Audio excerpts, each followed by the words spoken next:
이거 뭐야? 한 사람이 양다리 쳐가지고 이렇게 삼각관계 되는 거야? 한 사람을 동시에 두 사람이 좋아해서 삼각관계 되는 거야? 이렇게 얘기하지만 가족 안에도 삼각관계가 발생을 해요. 어린 시절에 부모가 싸우잖아요. 싸우면 엄마가 속상해서 막 울었더니 아들이 와가지고 아유 엄마 울지 마. 왜 울어? 그랬더니 엄마가 그러는 거야. 야, 네 아빠가 어떤 인간인 줄 아니? 이렇게 힘들게 하는 인간이고 네 아빠가 이렇게 잘못해가지고 네 아빠는 아주 쓰레기야. 이런 얘기를 해요. 어린아이가 들을 때는 어떻게 해? 엄마 얘기만 듣잖아요. 아빠 나쁜 놈, 나쁜 사람 이렇게 생각을 해요. 딱 엄마 편에서 엄마를 옹호하게 되겠죠. 이러는 순간 원래 아이는 이 부부관계에 끼어들면 안 되는 사람이었어요. 이 엄마의 요청을 통해서 아이는 저절로 이 부부의 사이에 끼어들어서 이 세 사람의 구도를 만들게 되죠. 이게 삼각관계예요. 부부 일은 부부끼리 해결해야 돼요. 그런데 제3자를 이를테면 자기의 자녀를, 자기의 부모를, 심지어 자기의 친구를 이렇게 부부 문제를 해결하는데 끼어들게끔 만드는 사람들이 있어요. 이런 경우들이 사실은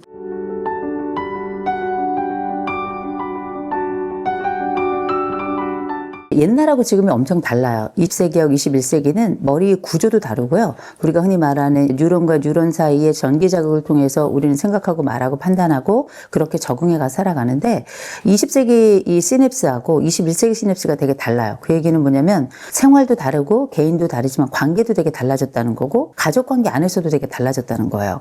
20세기는 기본적으로 의무, 책임 이런 게 되게 중요하고 또 위계, 연합 이런 게 되게 중요한 데거든요. 자식이 아버지 말 잘 들어야 되고 가족은 뭉쳐야 되고 이런 게 굉장히 중요한 주제였는데 이제는 다들 위계의 문제가 아니라 독립하고 평등 이게 굉장히 중요한 주제가 됐거든요. 그게 도대체 어디서부터 이게 시작됐나 생각을 해보니까 이제 독방 세대부터 시작이 됐던 것 같아요. 대부분의 출생자들이 독방을 갖게 된 세대가 딱 M세대부터예요. 지금은 요 M세대들이 본격적으로 이제 40을 향해 올라오고 있잖아요. 요 M세대들이 가지고 있는 이 독방 문화라고 하는 게 굉장히 독특하게 내 권리랑 함께 묶여서 갑니다. 이 권리라고 하는 게 이전 세대가 책임하고 의무를 굉장히 중요하고 이걸 바탕으로 해서 교과서에서도 배우고 그랬다면 M세대부터는 학생 인권 조력 이런 얘기들이 나오면서 권리가 삶 속에 이제 일반화된 세대예요. 이게 시작된 게 제가 볼 때는 이제 독방을 갖게 되면서 노크를 시작하는 문화부터 이제 시작을 한 거죠. 옛날에는 일단 방이 없어요. 자기 방이라는 게 아예 없었기 때문에 방이 있어도 사실 집안에서 아버지가 문 열라 그러면 문을 뗄 수도 있는 게 집안이었기 때문에 M세대 30대를 거치면서 40대를 들어가는 분들에게는 내 방문이 없다는 걸 상상할 수가 없는 거고 노크를 하고 들어오지 않는다는 건 내 인생에 대한 침범이거든요. 가족 간의 침범이라는 건 근데 이제는 권리를 중심으로 또 독방을 중심으로 침범 문화가 발생을 한 거고요. 자기보호 문화가 발생을 한 겁니다. 흔히 말하는 가족 내에도 사생활이 있다는 게 지금 40대에겐 당연한 이야기가 된 거죠. 21세기가 가지고 있는 이 문화적인 시냅스가 다르기 때문이고 가족에도 적용이 돼서 실질적으로 윗세대들이 가지고 있는 위계와 연합 문화에서 독립과 평등 문화로 가는데 그중에서도 독립과 사생활이 굉장히 중요해진 거죠. 단순히 뭐 직장이나 이런 데서만 얘기가 있는 게 아니라 집 안에서도 특별히 집으로부터 시작된 문화다. 독방 문화로부터 시작된 문화다라고 말씀을 좀 드리고 싶어요. 저는 가족들은 각각 단독자라고 생각합니다. 서로 협력하는 자이고 DNA가 공유되는 부분이 있는 것뿐이지 DNA 같은 경우도 A라고 하는 내가 유전자 지도를 가지고 태어났어도 죽을 때는 A 다시로 죽거든요. 그렇게 독립하면서 서로 간에 각자 개별의 주체로 살아가면서 이 법률적인 지지대를 형성하고 있는 건데 이제는 우리가 거기에 정서적 지지대하고 물리적 지지대를 원래 가족이 다 가지고 있었던 거잖아요. 법률적으로 함께 돼 있고 정서적으로 뭉쳐져 있고 물리적으로 뭉쳐져 있고 경제적으로 뭉쳐져 있고 이런 각각의 공동체 영역을 다들 가지고 있던 게 가족인데 어렸을 때는 이게 문제가 되지 않아요. 성인이 됐을 때 성인이 된 20이 넘어가고 자기의 삶의 기준을 가져가면서부터는 정서적으로 물리적인 독립체로 살아야 되는 거 굉장히 중요하다고 생각해요. 심리적인 탯줄을 끊는다 이런 얘기를 하잖아요. 독립성에 기반한 건데 그렇다고 우리가 정서적으로 의지력이 없는 건 아니에요. 같이 기대지만 멀리서 바라보면서 그를 견뎌줄 수 있고 멀리서 바라보면서 그가 이겨나가고 자기의 삶을 살아가도록 기다려주는 거 이게 사실은 가족의 굉장히 중요한 개념이 된 게 옛날엔 다 죽을 때까지 뭉쳐 살았기 때문에 그러나 지금은 조금 성장하면서부터 이미 우리는 별개의 존재로 살아가고 다 다른 직업을 가지고 살아가기 때문에 이렇게 정서적 물리적인 독립을 하는 거 전 굉장히 중요하다고 생각하고요. 두 번째로는 물리적 독립 자체가 전 대단히 중요하다고 생각합니다. 정서적 독립이나 물리적 독립이라는 건 뭐냐면 내가 내 부모로부터 건강한 거리를 두고 내 부모도 나로부터 건강한 거리를 두어서 서로 존재를 인정하면서도 서로를 침범하지 않도록 하는 거. 이게 되게 중요하다는 거 하나 하고, 물리적 독립이라고 하는 건 뭐냐면 내가 내 집안에서 가사 분담 같은, 내가 어떤 역할을 할 때 자기 공간, 물리적 공간을 갖고 동시에 가사 분담과 같은 그 책임도 함께하는 이런 방식으로 한다는 건 각각의 존재들이 같이 살지만 떨어져 있는 거예요. 자기의 독립 공간을 갖고 독립적인 그 정서를 유지하는 게 이게 되게 중요하다는 거고, 이 두 번째로 말씀드린 독립이라는 건 나이가 먹잖아요. 무조건 나와야 돼요, 집에서. 저는 한 25, 6, 7 넘어가면 그냥 나와야 된다고 생각합니다. 이런 물리적 독립이 중요한 이유 중에 하나는 뭐냐면 실제 사람은 나의 보호자로부터 떨어져 나가야 독립체가 돼요. 실질적으로. 요새 집값 비싸고 땅값 비싸고 내가 돈 벌어서 집도 살 수 없는데 어떻게 나갑니까? 이렇게 생각하시는 분들이 많을지 모르겠지만 저는 개인적으로 밖에 나가고 독립해 나가는 게 내 부모가 사는 것만큼 풍요롭게 독립하기가 어렵다는 얘기로 들릴 뿐이에요. 현대의 독립된 가족으로 살아간다는 건 뭐냐면 내가 독립하고 싶어. 나는 내 인생 내 맘대로 살 거야. 그럴 거면 집에서 나가야 돼요. 나가야 됩니다. 나가서 내가 알바를 하든지 약간 협소하고 좁은 집에 살더라도 자기 인생 구가하면서 살면 되죠. 그러니까 간섭이 없는 자리가 가족이 아니고요. 간섭이 있을 수 있지만 독립성을 유지하고 서로를 존중해 주는 게 가족이긴 한데 요새 그 부양이 너무 길어졌어요. 부양이 너무 길어져서 요새 30대, 40대, 50대까지도 집에 들러붙어가지고 부모 연금에 빨대 꽂는 집들이 있거든요. 저는 이건 정말 불편한 동거일 뿐만 아니라 해서는 안 되는 연합이라고 생각합니다. 20대 후반 정도가 되면 부모가 나에게 줄 수 있고 나에게 주었던 그 풍요만큼은 당연히 가질 수 없는 거예요. 부모도 그 나이에는 가난했거든요. 너무 이렇게 민길된, 뭉쳐져가지고 떨어지기 어렵고 떨어지면 마치 내 살점까지 다 내 장기까지 떨어져 나가는 이 샴쌍둥이 같은 이 가족 구조를 좀 깨야 된다고 생각합니다. 옛날 방식이 결혼도 좀 빨리 하면서 동시에 독립도 빨리 했던 세대거든요. 제가 결혼을 하라고는 말씀 안 드려요. 그러나 독립은 해야 된다고 생각합니다. 근데 그 독립이 쉽진 않겠죠. 내가 지금 만나고 있는 부모만큼의 풍요를 기대하는 독립이 아니고요. 원래 부족하고 모질라고 갑갑하게 이렇게 시작하면서 나의 그 갑갑하고 부족한 지점을 메워가면서 그렇게 자기의 독립체로서의 양태를 건강하게 갖추어가는 거거든요. 그래서 제가 두 번째 독립해라라고 말씀을 드리는 거고요. 세 번째로는 이제 독립성을 확보하는 겁니다. 이 독립하라는 아까 그 얘기가 분리해서 나가 살라는 얘기라면 세 번째에는 독립성이라고 하는 건 주체성에 관련된 이야기예요. 자기 분화에 관련된 이야기입니다. 자기 성장과 자기 분화는 내 부모랑 같이 살아도 가능한 거고 떨어지면 더 잘 되는 게 분화예요. 이때 분화라고 하는 건 정서적 분화에 조금 더 방점을 두시면 될 것 같습니다. 우리가 상담 영역에 보면 분화도라는 말이 있거든요. 분화도라는 건 집 안에 다 누구든지 어떤 집이나 다 분화도가 있어요. 분화도가 높은 집이 있고 분화도가 낮은 집이 있어요. 분화도가 높은 집이라고 하는 건 어떤 일이 발생했을 때 이성적이고 합리적이고 누가 봐도 이해가 되고 납득이 될 만큼 충분히 개별성을 가지면서도 요 일을 처리해 나가는 방식.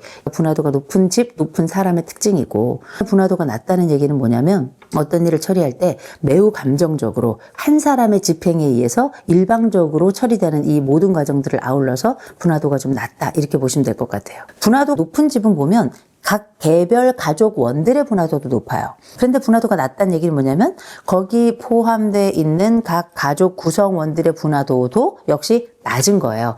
아주 극단적으로 판단하고 가족들끼리 편먹고 또 다른 가족을 공격한다든지 합리적이고 이성적인 판단에 대해서 대단히 나머지 가족들이 그렇게 이야기하는 건 가족을 아주 무시하는 행위라고 이렇게 판단한다든지 생각의 조리가 떨어지고 합리적 사고나 판단에 대해서 가족이라는 이름으로 뭉개는 이런 일들이 비일비재하게 벌어지거든요.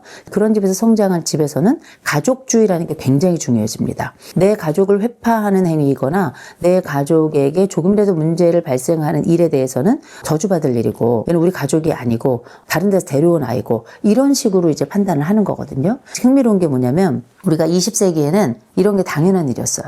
왜냐하면 가족이 중요하니까. 물론 지금도 가족이 중요하죠. 그런데 우리가 함께 있으면서도 그때는 다 이렇게 뭉개져 있었어요. 서로 역할도 뭉개져 있고 감정도 뭉개져 있고 가족 내에 있는 사람이 독립한다 그러는 건 아주 굉장히 슬픈 일이고 고통스러운 일이고 왜냐하면 살점이 떨어져 나가는 거니까. 근데 지금은 한 통에 들어있는 모래알 같은 거라고 생각해요. 20세기의 가족은 한 통에 들어있는 모래알이 다른 것들과 뭉개져서 만들어진 일종의 콘크리트. 이게 단단하긴 한데 개별성이라는 게 없었어요. 근데 지금은 개별성이 기준이 되고 기본이 된 세상입니다. 통 속에서 각각의 모래알도 의미를 갖게 되는, 모래가 함께 뭉쳐져서 하나의 또 작품이 될 수도 있는 거예요.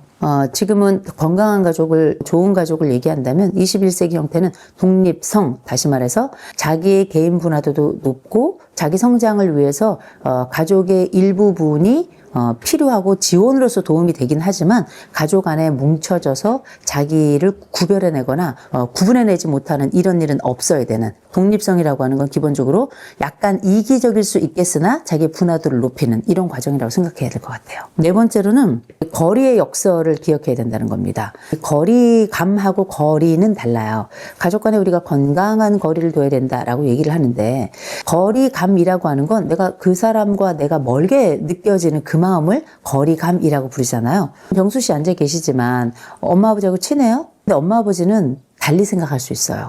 그래서 엄마 아버지는 내가 너랑 친근하다고 느끼는데 아들과 딸은 내 아버지 어머니하고 내가 약간 멀다고 느끼는, 이 가족 간에도 같은 상대, 같은 대상을 두고도 서로가 느끼는 거리가 달라요. 이거는 나빠서가 아니에요. 그냥 내 부모가 나랑 친하다고 느끼는 자녀가 별로 없어요. 이상할 정도로.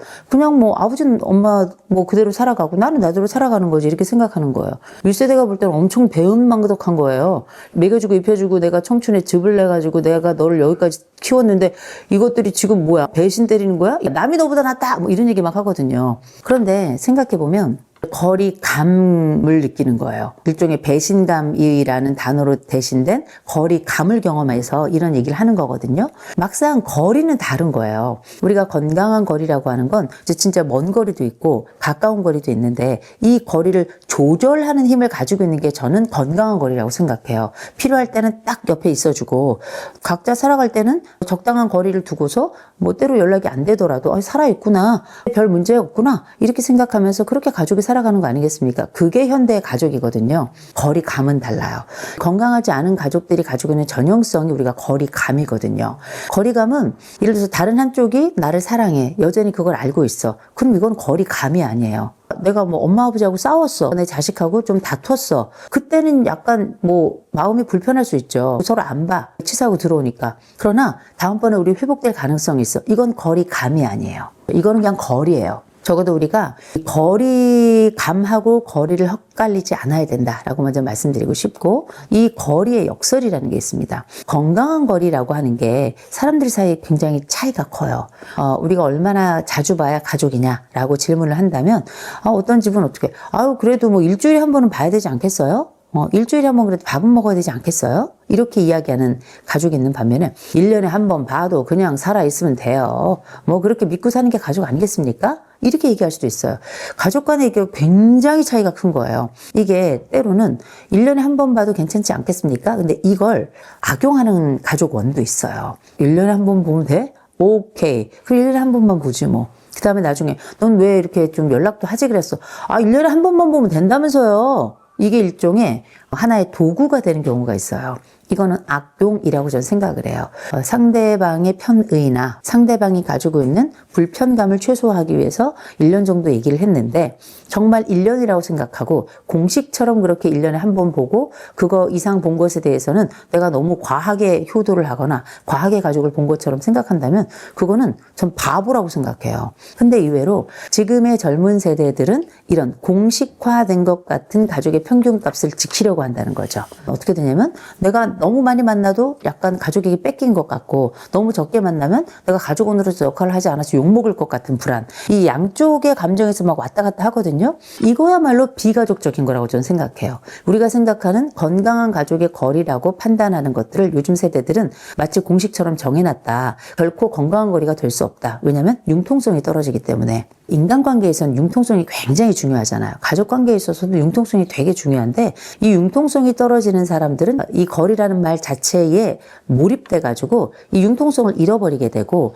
이 잃어버린 융통성 때문에 사실상 이 가족이 더 불편해지는 상황이 생겨나요. 거리라는 말 자체가 건강하기 위해서 만들어진 단어인데 오히려 이게 역설이 돼버리는, 훨씬 더 거리감을 느끼게 하는 이런 이제 상황이 생겨나기 때문에, 적어도 우리가 알고 있는 이 거리와 거리감을 이해하고 더 나아가서 우리는 거리가 필요한 거지 거리감이 필요한 건 아니고, 우리가 생각하는 이 거리감은 때로는 거리에 대한 오해일 수도 있다라는 거, 그 점을 말씀드려요. 마지막 5번째가 삼각관계가 너무 많다는 거예요. 이 삼각관계에 대한 관리가 되게 중요한데, 이 삼각관계라고 하는 건 우리가 보통 연인 사이에서 발생한다고 생각을 하잖아요. 이거 뭐야? 한 사람이 양다리 쳐가지고 이렇게 삼각관계 되는 거야? 한 사람을 동시에 두 사람이 좋아해서 삼각관계 되는 거야? 이렇게 얘기하지만 가족 안에도 삼각관계가 발생을 해요. 어린 시절에 부모가 싸우잖아요. 싸우면 엄마가 속상해서 막 울었더니 아들이 와가지고, 아유 엄마 울지 마, 왜 울어? 그랬더니 엄마가 그러는 거야. 야, 네 아빠가 어떤 인간인 줄 아니? 이렇게 힘들게 하는 인간이고, 네 아빠가 이렇게 잘못해가지고 네 아빠는 아주 쓰레기야, 이런 얘기를 해요. 어린아이가 들을 때는 어떻게 해? 엄마 얘기만 듣잖아요. 아빠 나쁜 놈, 나쁜 사람, 이렇게 생각을 해요. 딱 엄마 편에서 엄마를 옹호하게 되겠죠. 이러는 순간 원래 아이는 이 부부관계에 끼어들면 안 되는 사람이었어요. 이 엄마의 요청을 통해서 아이는 저절로 이 부부의 사이에 끼어들어서 이 세 사람의 구도를 만들게 되죠. 이게 삼각관계예요. 부부 일은 부부끼리 해결해야 돼요.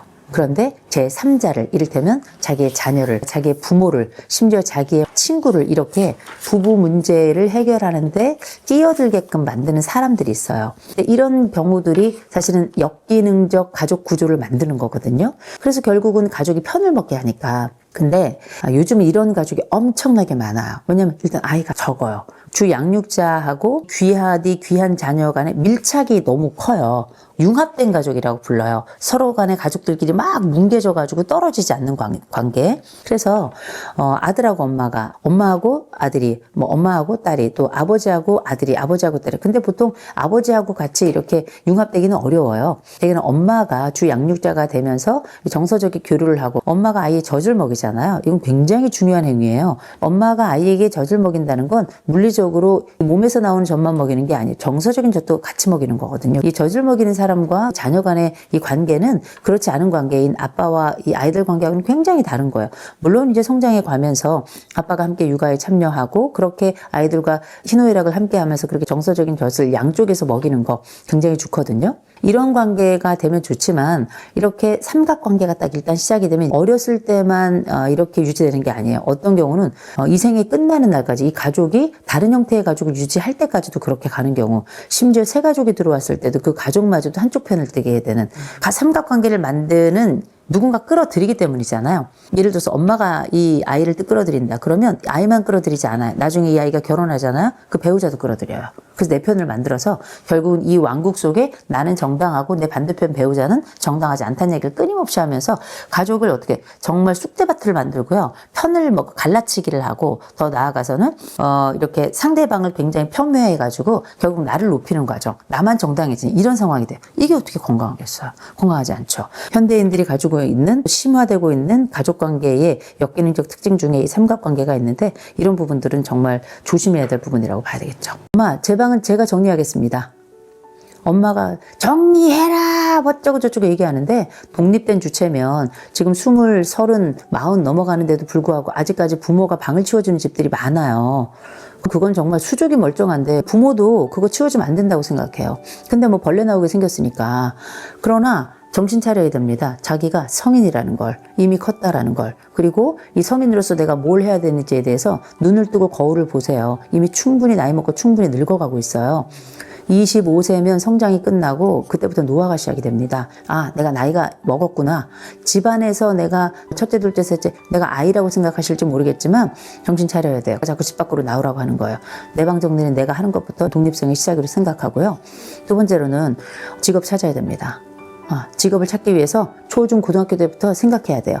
내가 어떤 직업을 찾을까? 부모가 나에게 뭘 해줄까가 아니고요. 난 어떤 직업을 찾을까? 당연히 다들 고민하죠. 진지하게 찾을 뿐만 아니라 우리가 어떻게 내가 원하는 직업 다 갖겠어요? 그럴 수 없어요. 이를테면 한 달에 월급을 400, 500 받고 싶겠죠. 내가 20대 초임에 무슨 400, 500 주는 데가 어디 있어요?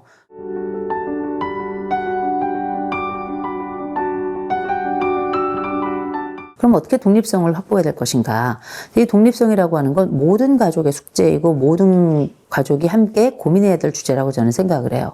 더군다나 아이들이 적어지면서 금이야 오기야의 엄마 아버지가 아이를 위해서 전심으로 뛸 뿐만 아니라 모든 것들을 다 해주는 그런 성장 과정을 살았던 세대들이 이제 성인이 되어서 자기의 독립성을 나중에 가서 뭐라 그러냐면 엄마 아빠가 나를 이렇게 키웠잖아요. 이렇게 얘기를 해요. 진짜 전 정말 쓰레기 같은 얘기라고 생각해요. 그게 뭐 하는 짓이에요. 부모들의 잘못이나 부모들의 실수도 있어요.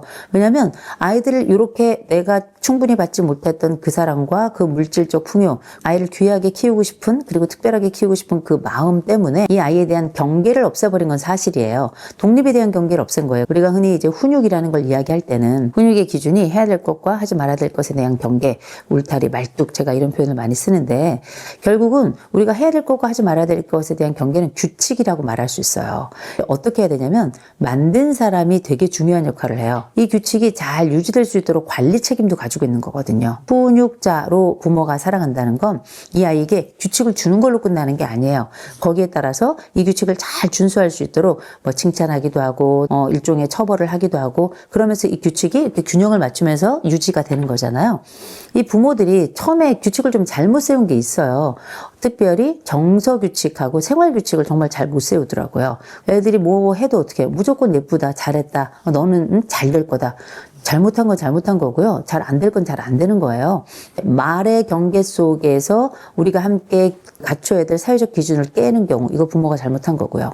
또 한 가지는 요새는 애들이 학원 다니고 막 그러니까 가사 분담도 안 하더라고요. 애가 일단 젖병을 들고 먹을 수 있으면 애 안고 가서 젖병을 싱크대에 휙 집어 던지는 것부터 시작해야 된다고 얘기하는 사람이에요.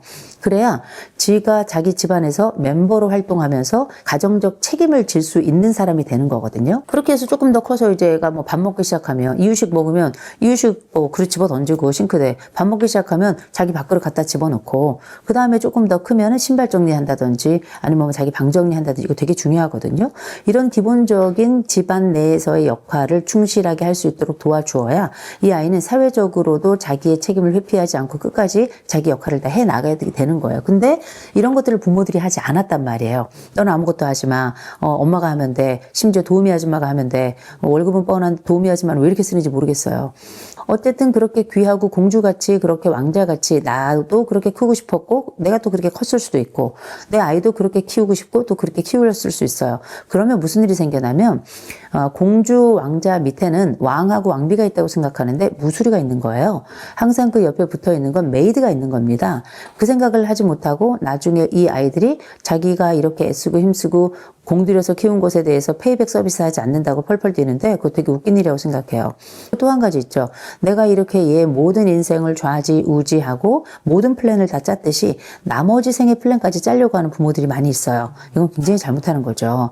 우리가 아이들 낳아서 그렇게 키운다는 건 처음에 태어날 때는 이렇게 손을 오그리고 태어나요. 점점 클수록 이 손을 펼치고 이 손을 펼쳐서 엄마 아버지가 이 손을 잡아준단 말이에요. 꽤 오랜 시간 잡아주지만 이 손을 아이가 조금 성장해서 자기 혼자 뛰고 걷고 구부리고 앉고 헤엄치고 매달리고 이렇게 할 시점이 되면 스스로 자기 손을 펼쳐서 친구의 손을 잡는 거예요. 그랬다가 누군가의 연인의 손을 잡고 배우자의 손을 잡고 그 다음 자기 자식의 손을 잡고 잡는 대상이 성장에 따라 달라지는데 이 요즘 부모들이 계속 자식들의 손을 계속 붙잡고 있으려고 그래요. 저는 그거 정말 형편없는 일이라고 생각해요. 인생 규칙을 깨는 일이에요. 자녀의 인생 규칙을. 인생 규칙이 뭐냐면 독립성이에요. 이 자녀들이 부모의 손을 더 이상 잡지 않아도 물론 이게 섭섭한 일이죠. 자식의 손이 얼마나 부드러워요. 자식의 손이 얼마나 온기가 있어요. 그 자식의 손을 잡을 때 기쁨이 얼마나 커요. 부모가 된다는 건 그 자식의 손을 잡을 때 기쁨도 누려야 되겠지만 그 손을 놓을 때 아픔도 견뎌야 되는 거거든요. 어떻게 좋은 일만 있어요. 배고플 때 있으면 배 부를 때도 있는 거고 내가 잘 때가 있으면 깰 때가 있는 것처럼 그렇게 자식들과 함께 살아가면서 그 손을 놓고 잡고 싶지만 그 손을 잡지 말아야 될 때도 있는 거예요. 근데 부모들이 아무 때나 이 자식들의 손을 잡고 평생 그 손이 내 손인 양 그렇게 하거든요. 정신 바짝 차려야 돼요. 이거는 부모들의 잘못이에요. 부모들만 잘못이 있는 건 아니에요. 근데 많은 요새 젊은 층들, 자녀들이 상담 현장에서 와서 내 부모가 나를 그렇게 키웠잖아요. 내 부모가 그렇게 키운 게 잘못 아니에요? 제 인생은 처음부터 폭망이었어요. 뱃속으로 들어가야 돼요. 이런 얘기 많이 하거든요.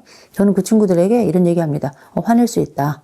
부모가 잘못한 부분이 있다. 한동안 그래서 강연하고 이런 분들이 자식들한테 사과해라. 그래서 무릎 꿇고 막 빌고 막 이런 거 했었어요. 전 그거 미친 일이라고 생각해요. 왜냐하면 부모 발을 밟으면 사과해야죠. 부모가 물론 잘못한 부분이 있어요. 그럼 어떻게? 엄마가 이런 과정에 이런 거를 그때 했어야 되는 건데 좀 못한 부분이 있는 것 같아. 지금은 내가 이렇게 교정을 해야 될 것 같아.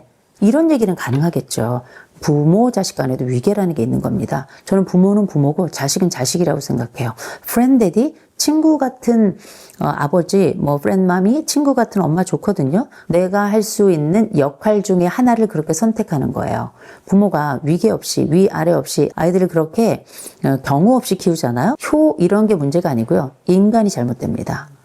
부모는 부모 역할하고 자식은 자식 역할 하는 거예요. 옛날에 오래된 영화 중에 권상우하고 김하늘이라는 배우가 동갑내기 과약인가 그런 게 있었어요. 거기서 김하늘 배우가 하는 얘기가 있습니다. 너는 학생이고 나는 선생이야. 이거 되게 중요한 거예요.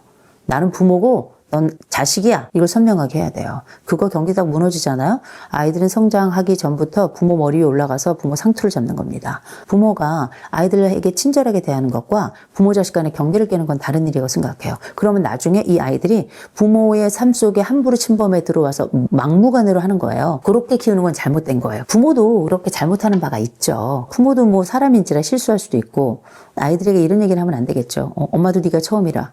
그거 익스큐즈 안 돼요. 애는 더 어려요. 애는 더 어린데 애한테 가가지고 3살, 4살 된 애한테 나도 엄마가 처음이야 하면서 장장 울어요. 어쩌라는 거예요. 그렇잖아요. 그거는 저는 좀 별로라고 생각해요. 오죽하면 그랬겠어요. 이해는 가요. 그럼에도 불구하고 부모가 거룩하고 아름다운 이유는 내가 성장 과정에 별 볼 일 없고 형편없고 무차별적으로 그렇게 때로는 학대까지 받아가면서 그렇게 성장했지만 나는 더 괜찮은 부모가 되려고 애쓰고 힘쓰고 용쓰고 하는 거 있잖아요. 그런 노력이 있기 때문에 아름다운 거거든요. 거기에 규칙이 없는 건 아니다. 원칙이 없는 건 아니다. 깨서는 안 될 것도 있다라고 말씀을 드리는 거예요. 이런 게 지켜져야 아이들의 독립성도 사실 보장이 되는 건데 어떻게 벌써 컸는데 그렇잖아요. 부모가 나를 침범해. 부모가 나를 침범한다는 건 좋은 것도 있고 싫은 것도 있어요. 왜냐면 다 해주니까 완전 편하거든요. 인간은 다 커가지고 내 맘대로 하고 싶은데 그냥 공주처럼 입혀놓고 25, 35 이렇게 됐는데 공주처럼 입혀놓고 왕자처럼 옆에 딱 칼차게 하고 난 다음에 가만히 앉아있어. 그럼 어떻게 생각하는 의자인가요? 그렇게 인간이 있을 수가 없어요. 나는 성인이 되었으니 공주 옷은 입을 수 없는 거예요. 왕자 옷은 입을 수 없는 거예요. 내가 이제 성인으로서 사이즈도 달라지고 옷의 양태도 달라지는 거예요. 왜냐면 옷은 사회적 언어니까 내가 사회적 역할을 하는 것에 따라서 내 옷을 선택하고 그렇게 입고 나는 그대로 대접받는 거 아니겠습니까? 그 얘기는 뭘 얘기하냐면 자식도 자기 역할을 하고 자기가 선택해야 되는 역할을 가지고 있는 거라는 거예요. 자기에게 주어진 것, 부모가 나에게 미치는 영향으로만 산다고 생각하는 분들 많은데 정신 차려야 돼요. 그건 완전한 비겁한 변명입니다. 심리학 연구에서도 정말 그러면 부모가 미치는 영향이 어느 정도냐? 이거 보통 한 30% 얘기합니다. 31.6%예요. 우리가 영향 안 받을 수 없겠죠. 근데 우리가 얼마나 좋습니까? 교육을 받아요. 다른 친구들을 만나요. 또 다른 어른들을 만나요. 우리에게 주어진 수많은 또 다른 더 많은 더 길고 더 오래된 그 환경 속에 다른 영향을 더 많이 받을 수 있단 말이에요. 그런데 왜 굳이 나는 내 부모에게만 영향을 받는다고 하늘 앞에 서가지고 소리를 질러대면서 나는 피해자입니다. 나는 다시 뱃속으로 들어가야 됩니다. 왜 그렇게 얘기를 해요? 적절하지 않다고 생각합니다. 오히려 나머지 70%는 내 주변에서 내가 선택하고 나에게 온 것들을 해석하고 받아들이면서 그렇게 내 인생을 만들어 가는 거거든요. 부모 탓만 할 것 없다. 부모가 모질라고 한심해서 그랬을 수 있어요. 그러나 우리의 삶은 우리가 선택하는 것에서 훨씬 더 많이 좌지우지된다는 걸 기억한다면 독립성 역시 그럴 것이라는 거예요. 독립에 대한 정의가 있어야 될 거예요. 독립이라고 한다는 건 이렇게 정의를 해요. 사람은 살아가면서 이렇게 커야 된다라고 하는 부분, 곧 아이는 이렇게 키우는 게 맞습니다라고 얘기할 때 제가 부모 교육할 때 하는 얘기가 있어요. 인간은 독립적이고 민주적인 시민으로 아이들을 키워야 된다라고 저는 얘기합니다. 진짜 중요한 것 중에 하나가 이제 독립성이에요. 독립성이라는 게 뭐냐면 내가 내 일을 알아서 척척 해내고 내가 할 수 없는 것들은 도움을 청할 줄도 아는 용기. 저는 이게 독립성이라고 생각해요. 나 혼자 다 할 수 있어. 난 못해. 이런 게 아니고 내가 할 수 없는 것에 대해서도 도움을 청해야 된다는 거죠. 전 그거 되게 중요하다고 생각하거든요. 이런 요소들을 갖추도록 성장시키는 게 독립성이고 민주성이라는 거는 거칠게 말하자면 나의 책임과 권리와 의무 알고 이거 남이 함부로 침탈하지 못하게 지켜내고 다른 사람들이 가지고 있는 책임과 의무와 권리도 내가 보존할 수 있는 능력이 있는 거. 성숙한 민주주의 사회에서 살아가는 사람 아니겠습니까? 맨 마지막에 제가 시민이라고 얘기했는데 시민성이라고 하는 건 공동체성이에요. 내가 공동체 안에서 하나의 그냥 작은 멤버로 지낼 수도 있지만 내가 리더로서의 역량도 가지고 있는 거예요. 사회적 책무감을 갖는 게 굉장히 중요한 겁니다. 시민성이 가장 중요한 핵심이거든요. 집안 안에서는 뭘 해야 되냐. 물론 가정 내에서도 이런 각각의 요소들이 이렇게 스미도록 키워나가는 게 되게 중요하지만 독립성이 되게 중요해요. 독립성은 물론 부모가 제공해야 될 부분도 있어요. 의무적으로 부과해야 될 것도 있고 책임을 다하도록 해야 될 것도 있고 그런 게 있는데 그거 부모가 못 가르쳤어도 내가 사회 이제 생활 쫙 하잖아요. 해보면 알잖아요. 아, 내가 이런 부분은 부족하고 이런 부분은 내가 좀 탁월한 부분이 있구나. 내가 할 수 있는 부분이 있고 협력해야 되는 부분이 있구나. 유치원도 그렇고 초중 고등학교, 대학교 가서도 다 뭐냐면 팀워크를 발휘할 수 있도록 이렇게 하나의 팀을 해서 팀플 같은 거 하잖아요. 이거는 아주 애들 어려서부터 같이 하는 거거든요. 이게 사회적으로 혼자 집에서 성장한 아이인 거 알지만 같이 협력해가지고 우린 더 좋고 멋진 것들을 이룰 수 있고 협력해야지만 할 수 있는 것들이 있어라는 걸 알려주는 거거든요. 어린이집 유치원 다니고 바깥에 나가서 놀이할 때도 작고 큰 놀이들 혼자 하는 놀이도 있지만 같이 하는 놀이들도 함께 하면서 그렇게 성장했잖아요. 그 놀이 과정 유치원, 어린이집, 초, 중, 고, 대 심지어 직장 다니면서도 다 우리는 따로 또가치를 다 배운 사람들이에요. 사회적 환경을 통해서 우리의 성장에 이 연합하는 능력이 얼마나 중요한지를 보여주는 거거든요. 그때 우리는 배웠어요. 이거 잘 못하겠어? 그럼 다른 친구, 야, 내가 도와줄게. 이런 것도 있고 내가 좀 못했어. 그때 다른 애가 너 왜 그랬어? 이렇게 하면 욕도 먹고 이게 뭐냐면 다른 사람과 함께 살아가는 여러 희노애락을 경험하는 과정이거든요. 그래서 이 독립성이라는 걸 어떻게 키우냐 물어보셨잖아요. 이 독립성은 부모에게서만 발현되는 게 아니라는 걸 알고 있는 거 되게 중요해요. 부모 탓할 거 없다. 두 번째, 이 독립성의 핵심적인 주체는 나다라는 걸 아는 거. 그래서 어떻게 지금부터 시작해도 늦지 않다라는 거. 세 번째로는 이 독립성이라고 하는 게 많은 분들이 경제적 독립에 대해서만 많이 생각을 하시더라고요. 또 주체적 삶을 산다는 건 모든 차원에서의 독립성을 다 구가할 수 있는 거예요. 이를테면 내가 집안에서 경제적으로 능력이 없을 수 있잖아. 얘기하는 겁니다. 엄마, 제 방은 제가 정리하겠습니다. 엄마가 정리해라 어쩌고 저쩌고 얘기하는데 독립된 주체면 지금 20, 30, 40 넘어가는데도 불구하고 아직까지 부모가 방을 치워주는 집들이 많아요. 그건 정말 수족이 멀쩡한데 부모도 그거 치워주면 안 된다고 생각해요. 근데 뭐 벌레 나오게 생겼으니까. 그러나 정신 차려야 됩니다. 자기가 성인이라는 걸, 이미 컸다라는 걸. 그리고 이 성인으로서 내가 뭘 해야 되는지에 대해서 눈을 뜨고 거울을 보세요. 이미 충분히 나이 먹고 충분히 늙어가고 있어요. 25세면 성장이 끝나고 그때부터 노화가 시작이 됩니다. 아, 내가 나이가 먹었구나. 집안에서 내가 첫째, 둘째, 셋째, 내가 아이라고 생각하실지 모르겠지만 정신 차려야 돼요. 자꾸 집 밖으로 나오라고 하는 거예요. 내 방 정리는 내가 하는 것부터 독립성의 시작으로 생각하고요. 두 번째로는 직업 찾아야 됩니다. 직업을 찾기 위해서 초, 중, 고등학교 때부터 생각해야 돼요. 내가 어떤 직업을 찾을까? 부모가 나에게 뭘 해줄까가 아니고요. 난 어떤 직업을 찾을까? 당연히 다들 고민하죠. 진지하게 찾을 뿐만 아니라 우리가 어떻게 내가 원하는 직업 다 갖겠어요? 그럴 수 없어요. 이를테면 한 달에 월급을 400, 500 받고 싶겠죠. 내가 20대 초임에 무슨 400, 500 주는 데가 어디 있어요? 그런 데 있으면 저한테도 좀 소개해 주세요. 물론 제가 나이 먹어서 못 가겠지만 그건 뭐냐면 때로는 내가 나라는 사람이 더 특별하고 더 좋은 일을 할 수 있는 사람인 것 같은데 그게 안 될 때가 있잖아요. 내가 할 수 있는 작은 것부터 시작하는 겁니다. 좀 부족하다 싶은 것부터 시작해야 돼요. 나만의 독립적인 영역, 돈도 그렇고요. 매일 아침에 내가 출근하고 퇴근하고 이런 모든 것들이 다 독립적 삶을 살아가는 거예요. 그래서 요는 뭐냐? 제일 먼저 옷 입는 거, 방 정리하는 거, 나만의 직장과 놀이터와 일터 이런 것들에 대해서 스스로 결정하고 거기에 충실히 살아가는 거. 전 이게 독립성이라고 생각합니다. 더 중요한 독립 중에 하나는 아이로부터의 독립이에요. 내가 이제 성인으로 살아가게 될 거 아니에요. 근데 계속 애처럼 구는 분들이 계세요. 자꾸 입에다가 손가락 집어넣고 헤 이러는 분들이 계신데 정신 차려야 된다고 생각합니다. 계속 어린아이처럼 살아가는 분들이 계시거든요. 근데 그건 사람은 원래 누울 자리 보고 다리를 뻗는 거라 내가 아이 역할을 해도 되겠다 싶으니까 그 사람이 아이처럼 행동을 하는 거예요. 아무리 얼굴을 봐도 아이가 아니잖아요. 그렇죠? 제가 만약에 어린아이 짓을 한다고 생각해 보세요. 이거 얼마나 코미디예요. 남들이 이거를 정상적인 상황이라고 보지 않을 겁니다. 근데 본인 스스로도 우리가 항상 살아오던 상황 자체가 어린아이 역할을 해도 문제가 없었기 때문에 그 역할을 계속 하는 거거든요. 사람이라는 게 자기 객관화라는 게 굉장히 중요해요. 내가 이 사회에서 이 나이 먹고 나라는 사람은 도대체 어떤 역할을 해야 될 것인가, 어떤 복장을 입을 것인가, 어떤 말을 해야 될 것인가, 이거 선택하는 게 되게 중요하거든요. 역사적으로 내가 누구인가, 사회적으로 내가 누구인가, 이거 만나는 지점을 우리가 정체성이라고 부르잖아요. 아이덴티티 이런 얘기하는데 이건 청소년기에만 찾는 게 아니에요. 전생애를 찾아가면서 역할은 계속 바뀌고 그 달라진 역할에 따라서 나의 정체는 계속 달라지는 거잖아요. 우리가 기억해야 될 게 있습니다. 점점 나이가 들어간다는 건 옛날 어린아이 짓은 끝내는 거예요. 성장하면서 10대 지나가면서 20대, 30대 이렇게 넘어가면서도 상욕하는 분들도 엄청나게 많더라고요. 정신 좀 바짝 차렸으면 좋겠어요. 그 입에서 그 욕이 나올 때 함께하는 사람들, 함께하는 가족들은 그 사람과 함께 동행하는 사람들인데 도매금으로 넘어가는 겁니다. 되게 중요한 거예요. 욕하지 말고 왜 계절에 맞는 옷을 입고 역할에 맞는 옷을 입는 것처럼 나라는 사람이 성숙한 한 성인으로서 보일 수 있도록 자기 스스로를 꾸미고 자기 스스로를 관리하는 게 굉장히 중요해요. 거기에는 눈빛, 태도, 헤어스타일, 옷 입는 방식, 말하는 방식, 매너 이런 것들이 다 포함되겠죠. 내가 갖춰야 될 일의 능력이나 이런 것들도 당연히 들어가는 거고요. 어린아이로 살아가는 게 아니라 독립된 나로 살아가는 거예요. 양복을 입어야 됩니까? 양장을 입어야 그런 게 아니죠. 스스로 자기 안쪽에 내가 나이 먹어가고 있고 과거 어린 시절 내가 아니라 이제 사회적인 인간으로서 존재한다는 거를 인식해야 된다는 거예요. 객관화라고 부른 거예요. 객관적으로 자기를 이렇게 내려다보면 자기를 애처럼 보는 사람도 있어요.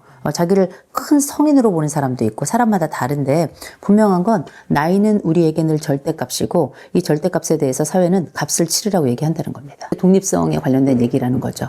스스로 자기의 어린 시절, 유치한 시절, 때로는 어리석다 말할 수 있었던 그 시절에서 벗어나려고 하고 더 나은 지점을 찾아가려고 하는 그 노력 자체가 저는 독립성이라고 봅니다. 서로에게 미친 듯이 욕하고 서로에게 공격하고 그 인간과 나는 이번 생에 마치 내가 상한 회를 먹은 것처럼 그렇게 가족관계가 힘들고 어렵게 유지되는 경우가 있거든요. 이 사람들은 계속 소진이에요. 이 집에 산다는 것 자체가 인생이 그냥 장이 말라 비틀어질 정도로 이 삶이 행복하겠습니까? 그렇지 않거든요. 관계에 진물이 나기도 하고 시소관계이기도 하고 변비이기도 하고 설사이기도 하고 이런 가족관계를 가지고 있는 사람들이 친밀감은 없느냐? 있어요. 없는 거 아닙니다. 없는 건 아닌데 너무 들러붙어 있거나 너무 공격적이거나 너무 거리를 느끼거나 이렇게 적절하지 않은 관계를 갖게 되는 겁니다. 그럼 무슨 일이 벌어지냐면 부적절감이라는 게 생겨나요. 부적절감이라는 게 뭐냐면 내가 회사를 다녀. 이 회사가 내 회사 같지가 않아. 이 회사에 있는 게 난 늘 계속 불편해. 집도 그럴 수가 있다는 거예요. 내 가족으로 산다는 게 내가 불편하고 이 집만 아니었으면 좋겠고 왠지 내가 이 집에 있으면 마치 내가 타인이 된 것 같고 이방인이 된 것 같고 이런 느낌을 받는 집들도 있거든요. 이게 다 뭐냐면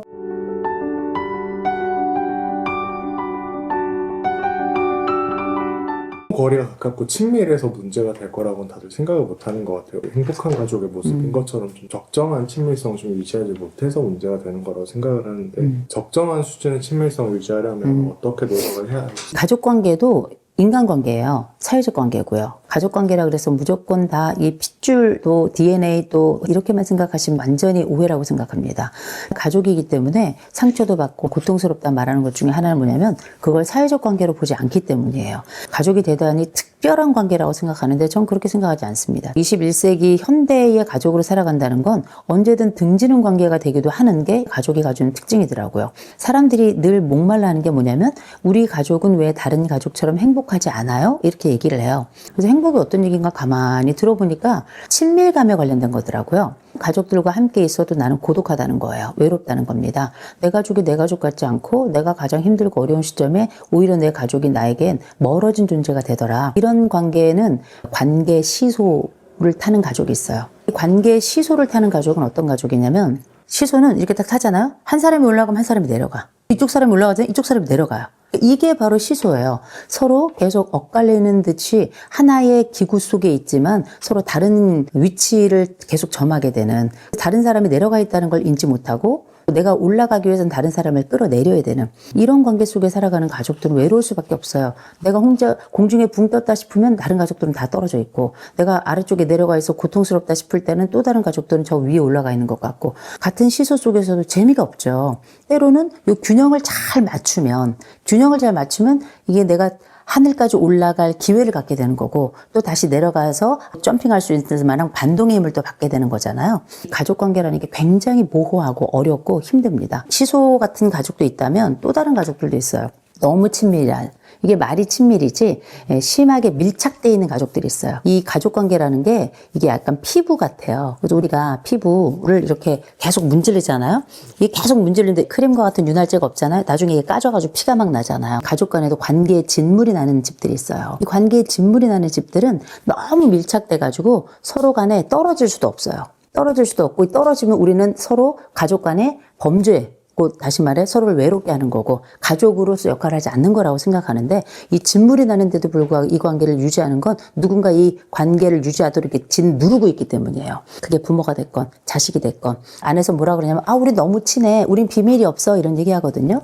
가족도 사회생활이라고 말씀드렸죠. 다 사적 공간도 있어야 되고 사회생활도 해야 되고 사생활도 있는 그 집이 건강한 집인 거예요. 그런데 모든 비밀도 없고 마치 깨끗하고 맑고 자신 있게 결벽증 환자인 것 마냥 서로에게 비밀이 없어야지만 가족이라고 생각하는 그런 아주 병리적 가족들은 결국 관계에 진물이 날 수밖에 없습니다. 이런 집들은 10중8구 그 사회생활할 때 다른 사람들과의 관계에서도 굉장히 어려움을 경험하고요. 아이들이 분리돼야 될 시점에도 분리가 안 돼가지고 부모가 쩔쩔매거나 자식이 쩔쩔매거나 그랬다가 다시 또 융합이 되고 이런 상황들이 막 생겨납니다. 이런 또 가족이 있다면 관계를 마치 설사하듯 관계 설사하는 사람들도 있고 관계 변비를 경험하는 사람들도 있어요. 엄격한 가족, 이런 가족들은 서로 감정 소통을 잘 하지 못해요. 관계도 어떨 때는 확 시원하게 확 털어야 될 때가 있잖아요. 관계는 다 에너지니까 에너지를 제대로 털어내지 못하면 이 관계에도 변비가 오는 거죠. 그럼 어떻게, 이걸 해소하려면 심하면 어떻게 병원에 두고 가서 관장을 해야 될 경우도 있어요. 그렇게 상담 현장이나 정신과로 오는 경우도 있잖아요.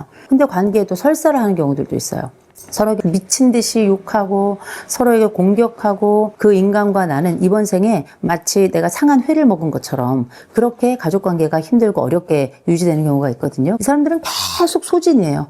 이 집에 산다는 것 자체가 인생이 그냥 장이 말라 비틀어질 정도로. 이 삶이 행복하겠습니까? 그렇지 않거든요. 관계에 진물이 나기도 하고 시소관계이기도 하고 변비이기도 하고 설사이기도 하고, 이런 가족관계를 가지고 있는 사람들이 친밀감은 없느냐? 있어요. 없는 거 아닙니다. 없는 건 아닌데 너무 들러붙어 있거나 너무 공격적이거나 너무 거리를 느끼거나 이렇게 적절하지 않은 관계를 갖게 되는 겁니다. 그럼 무슨 일이 벌어지냐면 부적절감이라는 게 생겨나요. 부적절감이라는 게 뭐냐면, 내가 회사를 다녀. 이 회사가 내 회사 같지가 않아. 이 회사에 있는 게 난 늘 계속 불편해. 집도 그럴 수가 있다라는 거예요. 내 가족으로 산다는 게 내가 불편하고 이 집만 아니었으면 좋겠고, 왠지 내가 이 집에 있으면 마치 내가 타인이 된 것 같고 이방인이 된 것 같고, 이런 느낌을 받는 집들도 있거든요. 이게 다 뭐냐면 부적절감이에요. 부적절감은 소속감의 정반대편이겠죠. 이 가족과 함께 지내는 이 모든 순간들, 반드시 저녁에 해가 지고 나면 집으로 들어가야 되는 사람들에게는 고통이죠. 어려움이죠. 힘든 순간이 되는 거예요. 매일이. 우리가 말하는 이 친밀감이라고 하는 게 굉장히 다양할 수 있다는 거.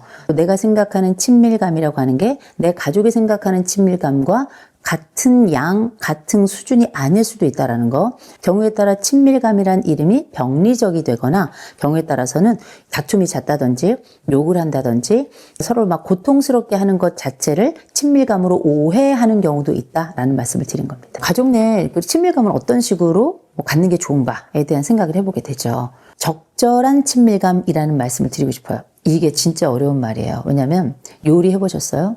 요리를 하잖아요. 엄마들이 꼭 그런다. 양념을 그냥 적당히 넣어, 이런 얘기예요. 소금 적당히 넣으래요. 후추, 고춧가루 적당히 넣으래. 제가 넣어봤거든요. 그 음식은 못 먹어요. 그런 것처럼 적절한 친밀감이라는 게 굉장히 어려운 말입니다.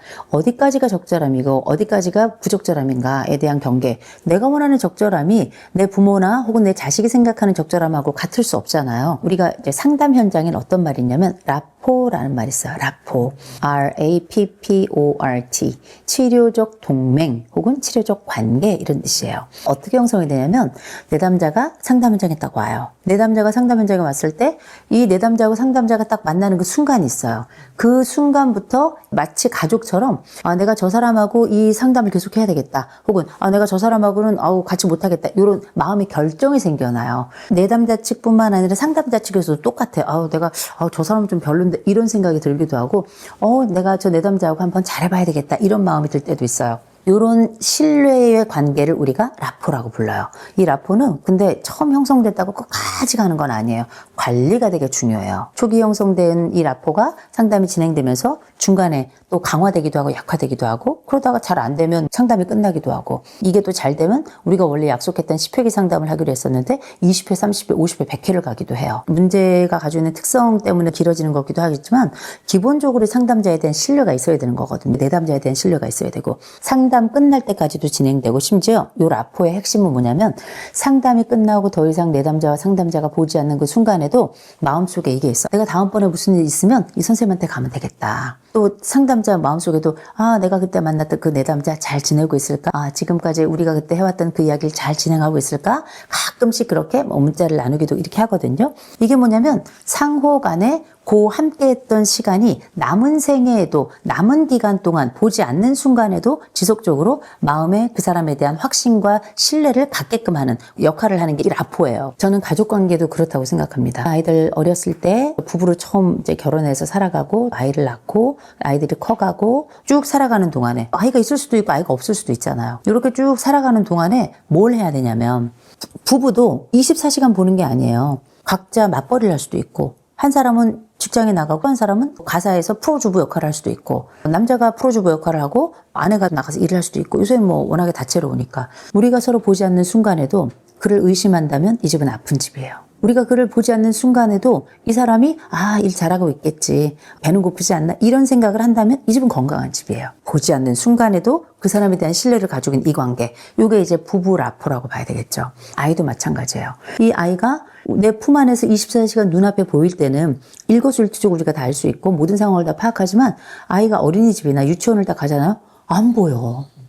얘가 잘 지내고 있는지 안 지내고 있는지 유치원이나 어린이집에서 뭘 했으면 좋겠어. CCTV로 맨날 24시간 막 보여줬으면 좋겠잖아요. 보지 않아도 이 선생님에 대한 신뢰를 가지고 이 기관에 대한 신뢰를 가지고 이 아이가 거기서도 잘 지낼 것이다 라는 믿음을 갖게 되죠. 안 보는데도 불구하고 아이가 잘 지낼 수 있을 것이라는 생각을 갖게 돼요. 이 아이가 돌아왔을 때 물어보죠. 재밌었어? 잘 지냈어? 어떤 게 제일 재밌었어? 이런 걸 물어보잖아요. 그럼 애가 이게 좋았고 저게 좋았고 걔랑 싸웠고 막 이런 얘기도 막 하죠. 그건 뭐냐면 보지 않는 순간에도 그리움이나 혹은 불안을 이렇게 붙잡고 있고 유지하지만 그럼에도 불구하고 다른 한편에는 잘 지낼 것이다 라고 하는 일종의 확신을 갖게 되는 거죠. 두 가지가 균형점을 이뤄야 이 사람이 안 보는 가운데서도 안전할 거라고 하는 그리고 안 보는 동안에도 이 사람에게 빠르게 달려가서 이 불안을 터치하기 위해서 쩔쩔매지 못하는 이런 상황이 벌어지지 않는 거예요.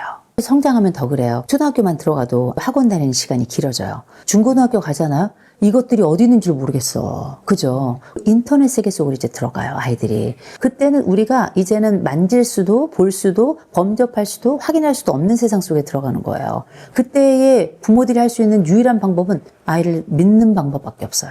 가끔 그에게 물어보고 그를 믿는 방법밖에 없어요. 요즘 애들은 남자애들 바카라 다들 깔고 진짜 하우스도 막 열고 대포 통장도 막 만들고 이런 애들도 있어요. 부모들이 모르거든요. 경우에 따라 정말 어렸을 때부터 진짜 출생부터 속썩이는 애들이 있어요. 이런 친구들이 인생 마지막까지 속썩이는 건 아니에요. 그 구분소나무가 마을 지킨다고 이런 친구들이 나중에 철들면 또 끝내주게 부모 부양하는 애들이 있거든요. 그 과정이 올 때까지는 늘 노심초사하게 만드는 자식들이 있단 말이에요. 그렇게 노심초사하게끔 계속 만들 때에는 그만한 일들이 사사건건이 시시콜콜하게 되게 많았던 거예요. 그럼 어떻게 라포를 형성할 기회를 주지 않은 거예요. 라포를 형성할 기회가 없었던 거예요. 그게 너무 짧아가지고 우리에게 충만감을 주지 않는 거예요. 그럼 우리는 기다릴 수도 없는 거예요. 그리고 이 변수에 대해서 늘 조마조마하고 이 가족은 친밀감이 있다고 얘기할 수 있을까요? 사건이 많은 집은 친밀감도 적어요. 그건 분명해요. 이 가족 간에 이런 보지 않아도 서로를 믿고 기다려줄 줄 아는 그 힘과 또 그런 지탱하는 힘, 이런 것들이 사실 굉장히 중요한 생애 라포가 되기 때문에 이런 가족들은 자주 보지 않아도 친밀하다. 무조건 자주 봐야 된다고 친밀해지는 건 아니에요. 물론 자주 보면 할 얘기가 좀 많아지긴 해요. 생애 라포라고 하는 건, 가족 라포라고 하는 건 내가 그를 자주 보지 못한다 하더라도 그에 대한 믿음을 갖는 것, 자주 보지 못한다 하더라도 이 사랑이 쉽게 식거나 혹은 쉽게 흔들리지 않는다는 걸 인식하는 그것이라고 저는 생각을 합니다. 적절한 친밀감을 유지하기 위해서는 어떤 게 필요할까? 이 친밀감을 유지하기 위해서는 연락은 중요하다. 직접적으로 만나지 못하더라도 자주 만나면 제일 좋겠지만 직간접적인 연락은 필수다라고 말씀드립니다. 자녀들과 함께 있을 동안에 애들이 다 크면 자식들이 연락도 잘 안 하거든요. 자기 친구 세계, 자기 직업 세계에 빠지기 시작하면 이제 부모는 say goodbye예요. 가끔씩은 이런 말씀을 드립니다. 가족 간에도 알람은 좀 맞추자. 이 관계 알람이라는 건 어떤 거냐면 일주일에 한 번 정도는 알람 맞춰놓고 부모에게 한번 전화하자. 라는 얘기 하는 거고, 한 달에 한 번은 알람 맞춰놓고 가족 식사하자라는 거예요. 아이들이 다 성장한 다음에는 같이 밥 먹는 것도 보통 일이 아닙니다. 가족끼리는 전 무조건, 부부는 무조건 하루에 한 끼 먹어라 이런 얘기예요. 우리가 말하는 이제 핵가족 얘기하는 거. 핵가족은 아무리 바빠도 일주일에 한 끼 밥 먹자. 원가족 포함해가지고 전체 가족이 있다면 그 가족은 한 달에서 두 달 정도에 한 번씩은 밥은 먹자. 근데 그거 어려워요.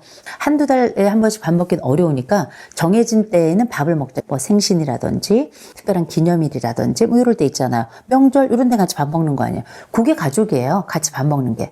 제가 이런 말씀을 왜 드리냐면 이혼하는 부부도 있고 이혼 안 하는 부부도 있어요. 근데 가족은 다 싸우고 부부도 당연히 다 싸워요. 다툼이 있지만 이혼을 하는 부부하고 안 하는 부부들의 특징을 보면 밥 먹는 집 있죠. 부부가 같이 하루에 한 끼라도 무조건 말을 하든 안 하든 같이 밥 먹는 집은 살아요. 희한해요. 밥 먹는 집은 살아요. 일주일에 한 번이라도 같이 밥 먹는 가족은 자기네들 가족이 행복하다고 느껴요. 재밌죠? 명절이든 어쨌든 우리 가족이 함께 모여가지고 뭐 행사를 하잖아요. 욕은 할지언정 그래도 우리 집은 연례 형사로 우리는 이건 해 라고 얘기를 해요. 이게 되게 중요한 하나의 결속 방식인데 그게 다 뭐냐면 수저를 함께 두는 과정인 거예요. 식구라고 부르잖아요. 밥 먹는, 같이 먹을 식자에도 입구자. 밥 먹는 입이 보여야 가족이라고 저는 얘기해요. 입을 보자. 밥 먹는 입. 숟가락을 떠서 입을 벌려서 그 밥이 넘어가는 그 순간을 보는 사람이 가족이기 때문에 부부는 하루에 한 끼는 먹자. 가족은 한 일주일에 한 끼는 먹자. 대가족이나 이런 가족들은 우리가 알고 있는 연례 행사 때 같이 모여서 밥 먹자. 이런 얘기를 드립니다. 이게 아무것도 아닌 것 같지만 굉장히 우리가 가지고 있는 근원적 친밀감을 계속 유지하게끔 하는 거예요. 굉장히 중요한 역할을 하는 거고 가족으로서의 결속감도 갖게 하고 일종의 가족으로서의 의무를 주는 겁니다. 저희 집 같은 경우는 저희 부부는 뭐 하루에 한 번은 꼭 밥 먹고요. 토요일 저녁, 금요일 날 저녁에는 저희 식구들은 무조건 같이 함께 밥 먹어요. 그 밥이 뭐 피자가 됐건 아니면 한식이 됐건 뭐 파스타가 됐건 집에서 수제비를 끓여 먹건 상관없이 무조건 한 끼는 같이 먹거든요. 너무너무 중요합니다. 만난다고 무슨 할 말이 있는 것도 아니에요. 만난다고 뭐 대단한 일을 하는 것도 아니에요. 그냥 밥 먹는 거예요. 그러나 그 밥알이 함께 먹는 그 밥알이 정서 헤모글로빈이라고 해서 정서적 수혈이라고 저는 생각을 해요. 그건 한번 생각해 보시면 좋을 것 같고 이런 게 있어야 우리 집은 이렇게 밥 먹어. 이번 주에 또 가서 밥 먹는 거지. 그의 삶에 가족이 늘 존재하는 거예요. 그거 되게 중요한 거거든요. 적절한 친밀감은 있는 것이다. 대신 이런 개별적인 감정 갈등들이나 어떤 일상 갈등들이 있을 수는 있어요. 평생에 걸쳐서 매일 빠짐없이 일어나는 일이 아니라 어쩌다 변수처럼 생기는 일이라면 문제없다. 우리도 사회적 관계니까. 과장님하고 맨날 기분이 좋고 대리님하고 맨날 뭐 행복하게 지내나요? 투닥투닥 하기도 하고 동료들끼리도 서로 등 보이고 그러는데 가족도 그럴 수 있죠. 근원적으로 우리가 가지고 있는 우리가 그래도 뭐 또 이런 건 하지 이런 게 바로 근원적 친밀감이라고 생각하고 이런 과정들을 유지하기 위해서는 적절한 친밀감을 유지하기 위해서는 이 밥 먹는 것에 대한 기본적인 원리를 좀 책정하는 게 되게 중요하다. 또 한 가지 얘기하자면 친절해야 돼요. 친절은 되게 중요해요. 일상적 공격성이란 말이 있어요. 일상적 공격성은 가족 내에서 많이 발생하는데 이거는 뭐냐면 내가 이 사람한테 틱틱거리고 하지마! 짜증내고 이런 거 하잖아요. 가족들은 왜 도대체 밖에 나가서는 그렇게 정말 손이 발휘되도록 가서 그냥 비비고 이렇게 친한 척하고 눈을 깜빡깜빡하고 하는 것들이 왜 집에 와서는 쌩 난린가 이런 생각을 하지만 이거는 보통 집 안에서 뭐 가족이니까 그런 게 아니라 일상적 공격성이 나타난다라고 표현하고 이 사람하고는 언제든 화해가 가능한 거예요. 이 사람한테는 언제든 수용이 가능할 뿐만 아니라 우리 관계는 언제든 회복이 가능하다라고 하는 아주 근원적 믿음이 있기 때문에 그렇다 보니 나중에는 가만히 있으니까 가만히로 알고 보자 하니까 보자기로 하는 거 아니겠습니까? 근데 그게 나중에 안 좋아지면 좀 그렇긴 하지만 이런 일상적 공격성이 심해지면 이 사람은 다 가족이라도 갈등하고 기본적으로 가족이라도 상처받습니다. 배우자들끼리도 서로를 존재를 꽃처럼 보아라 이런 얘기 하는 것처럼 진짜 중요한 건 가족들끼리 친절해야 돼요. 일부러 친절한 말 쓰려고 해야 돼요. 이 말도 일종의 패턴을 가지고 있어서 막말하고 쌍욕하는 사람에게는 계속 막말하고 쌍욕해요. 친절하게 말하고 좋게 말하고 곱게 말하는 사람에 대해서는 꼭 그 말투를 사용하게 돼 있습니다. 사람의 관계 습관은 대상에 따라 달라지는 거예요. 내 가족에게 밥 먹는 거 되게 중요한데 친절하게 말하는 건 둘도 없이 중요합니다. 세 번째, 가족이 가지고 있는 또 특수성 중에 하나죠. 싸워도 위기 순간에는 함께해라. 이게 되게 중요해요. 세상 섭섭할 수가 없어요. 이를테면 내가 석 달여를 병원에 누워 있었는데 전화 한 통 안 해? 이건 쓰레기예요. 가족이 아니에요. 그런 가족은 유산도 남겨주면 안 돼요. 전 그렇게 생각합니다. 아무리 바빠도 예를 들어서 자기 부장이나 사장이 누워있다고 생각해 보세요. 그렇게 안 해요. 또 자기 친구가 입원했다 그래도 카톡 하나라도 주는데 부모가 누워서 석 달여를 병원에 누워있고 수술하고 그러는데 전화 한 통 안 하고 한번 찾아오지도 않는 그런 가족들도 있거든요. 저는 그런 가족은 가족이 아니라고 생각합니다. 사람으로 보지 않는 거예요. 나에겐 인생의 중요한 대상이라고 조금도 인정하지 않는 거기 때문에 그런 가족은 그냥 호적 정리하세요. 공부 잘하는 애들 사랑도 많이 받죠. 말 잘 듣는 애들 말랑방구 잘 끼고 부모 옆에 가지고 딸랑딸랑 뭐 또 심지어 태어날 때 이쁘게 태어난 애들이 있어요. 그냥 걔네들은 복도 많아. 뭐 어떻게 해요? 태어나길 그렇게 이쁘게 태어났는데 사람은 원래 이쁜 사람들, 잘생긴 사람들에 대해서 기본적인 본능적 호감을 갖게 돼요. 제 얼굴 이런 걸 어떻게 해요? 내 역할은 좀 다를 수 있다. 내 부모가 나에게 주어주는 역할도 있지만 내가 기본적으로 생각할 때 내 가족 내에서 내 역할이 무엇인지를 알고 그 역할만큼은 해내는 게 되게 중요해요. 근데 이런 게 있어요. 장남은 평생, 또 장녀는, 첫째들은 기본적으로 이게 폐위된 왕위라고. 내가 처음에 태어났을 때 아무도 없어서 사랑을 듬뿍 받았어. 근데 바로 줄줄이 사탕으로 누군가 태어나. 내 왕좌의 이런 권력이나 사랑을 받았던 것들이 점점 어린 것들에게 막 딸려 들어가면서 나라는 사람은 책임만 남고 사랑을 못 받는 것 같단 말이에요. 폐위된 왕이라고 부르는 거거든요. 이런 사람들은 실제 내가 맞이로서 어떤 역할을 해야 된다고 생각하고 또 평생 내가 제일 먼저 오랫동안 살았고 태어나서 해야 될 역할, 동생들도 보고 해야 됐으니까 받아야 될 것도 많기 때문에 이미 나는 역할을 다 하고 있다고 생각해요. 근데 가만 보면 제일 게으르고요. 움직이지도 않고 막 그래요. 그래서 부모들이 볼 때는 가장 든든해야 되는데 제일 속 터지는 애가 보통 그렇기는 해요. 맞이긴 해요. 근데 또 둘째가 있어요. 둘째는 뭐냐면 늘 자기는 피해자라고 생각해요. 내 형, 누나가 있어서 나의 언니, 오빠가 있어가지고 그 사람에게 남은 잉여로 내가 살아간다고 생각하기 때문에 굉장히 경쟁 심리도 강하고 이 경쟁 심리가 또 강하다 보니까 실질적으로는 이 사람들은 자기 인생의 목표가 뭐냐면 언니나 누나, 형, 오빠를 이기는 거. 1차 목표는 이거예요. 그렇다 보니까 아주 크질 못해요. 근데 요걸 뛰어넘은 사람이 사회적으로 아주 커지게 되는 거거든요. 근데 사회적으로 엄청 싹싹해요.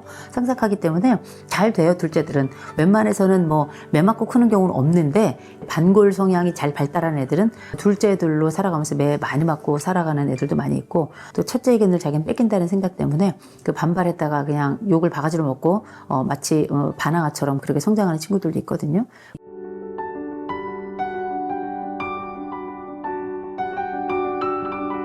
막 뭉개져가지고 떨어지지도 않고 떨어지지도 못하게 하는 가족들이 있어요. 가족 신화를 가지고 있어요. 가족에 대한 당위, 가족은 이래야 돼 라고 하는 게 굉장히 불합리하게 자리를 잡으면서 하나의 가족의 신념처럼 자리 잡은 거, 이걸 우리가 가족 신화라고 부를 텐데, 가족은 무조건 돌봐야지, 가족이라면 무조건 말 들어야지, 이런 거 있죠. 가족이라면 무조건 돌봐야지. 이게 다 가족 신화인 겁니다. 가족이라고 다 돌보나요? 가족이라고 다 희생해야 되고 그런 거 아니거든요. 일정 부분 그렇게 해주면 땡큐인 거죠. 그런데 이걸 너무 마치 평생의 과업인 것처럼 얘기를 하는데, 보통 보면 집에 그렇게 말하는 사람이 한 사람 있는 거예요. 근데 그 사람이 그 집에 권력을 행사하는 사람들인 거고 파워를 가지고 있는 사람인 거예요.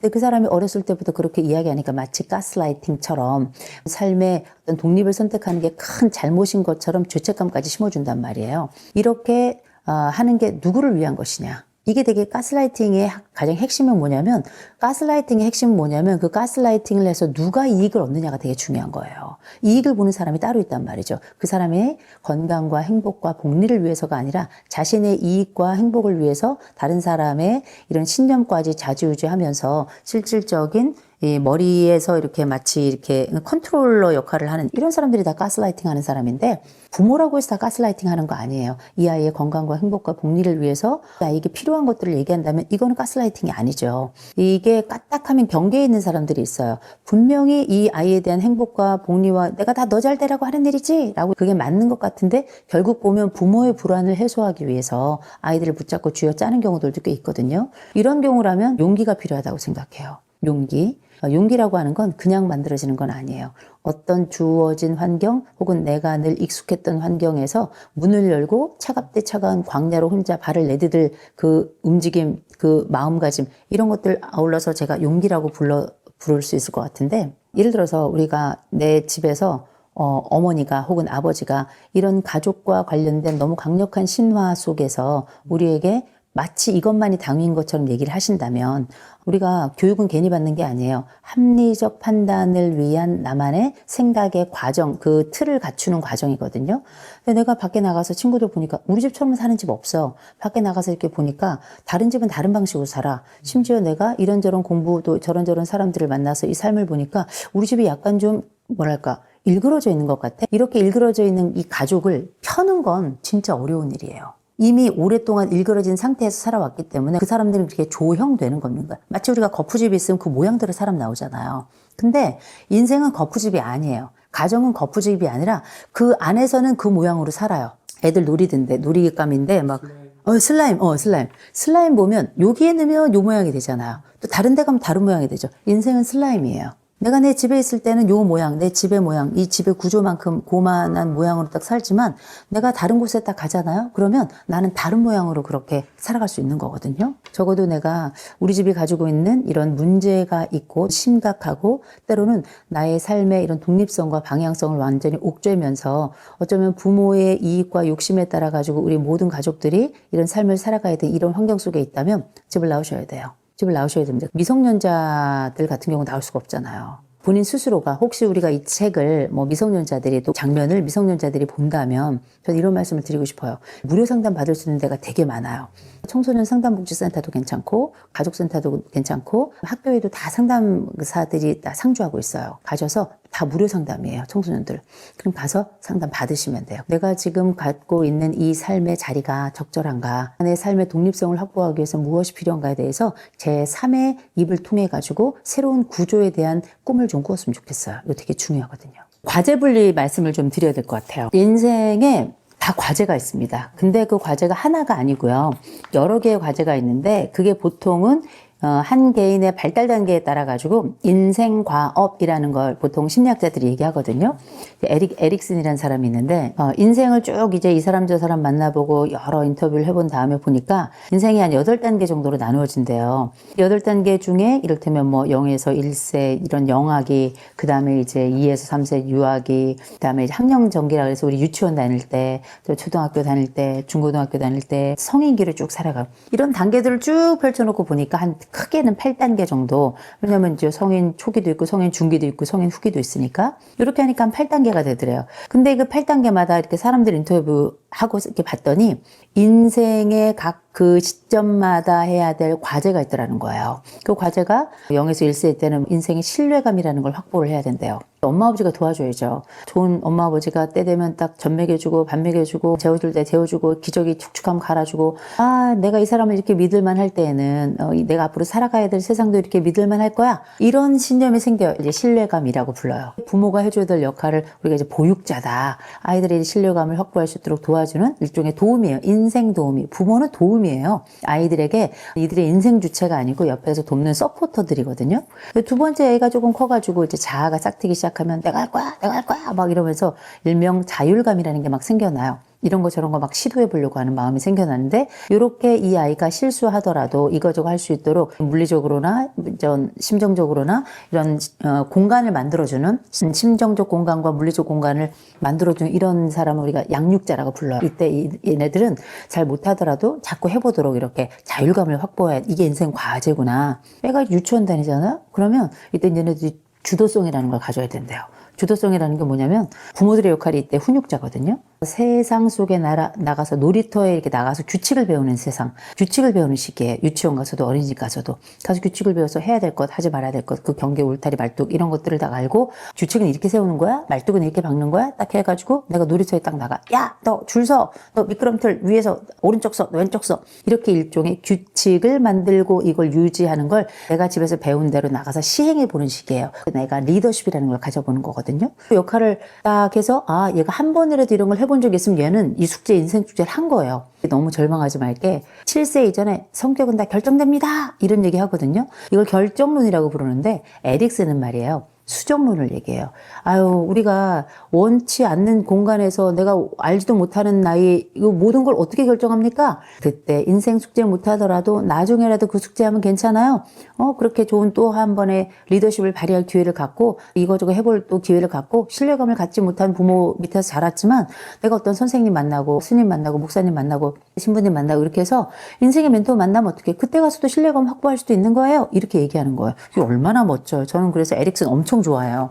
그렇게 인생 숙제가 유치원 때까지만 있는 게 아니라 이제 조금 들어서 이제 초등학교 가잖아요. 얘네도 근면감이라는 인생 숙제가 있대요. 내가 어떤 목표를 딱 정해. 사실 이건 자유감이 있어야 정하는 거잖아요. 딱 정해.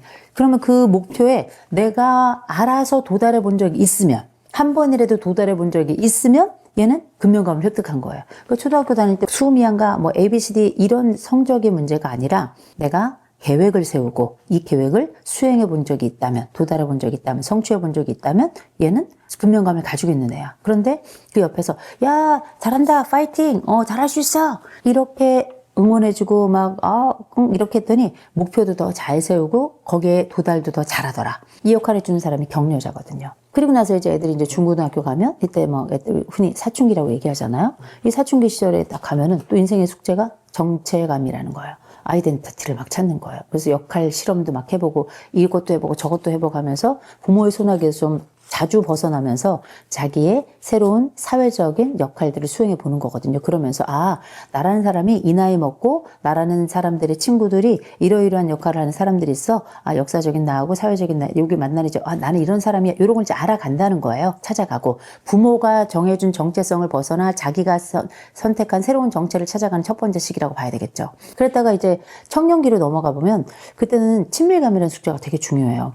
그래서 사회생활을 시작하잖아요. 그래서 사랑도 하고 또 새로운 본격적인 사회생활을 시작하면서 사회적 친밀감을 그때 형성하게 되는 거거든요. 중년기가 넘어가면 때 생산감이라고 하는 게 되게 중요하다는 거예요. 생산감. 아래로는 자식들, 후배들도 길러내고 위로는 이제 부모들 여전히 부양하면서 끊임없이 나라는 사람이 사회적으로도 개인적으로도 쭉 계속적인 생산을 해내는 거예요. 그러면서 동시에 안쪽으로는 성숙성이라는 걸 안쪽에서 쭉 키워나가면서 어른됨이라는 가치를 자기 안쪽에다 침화시키는 거예요.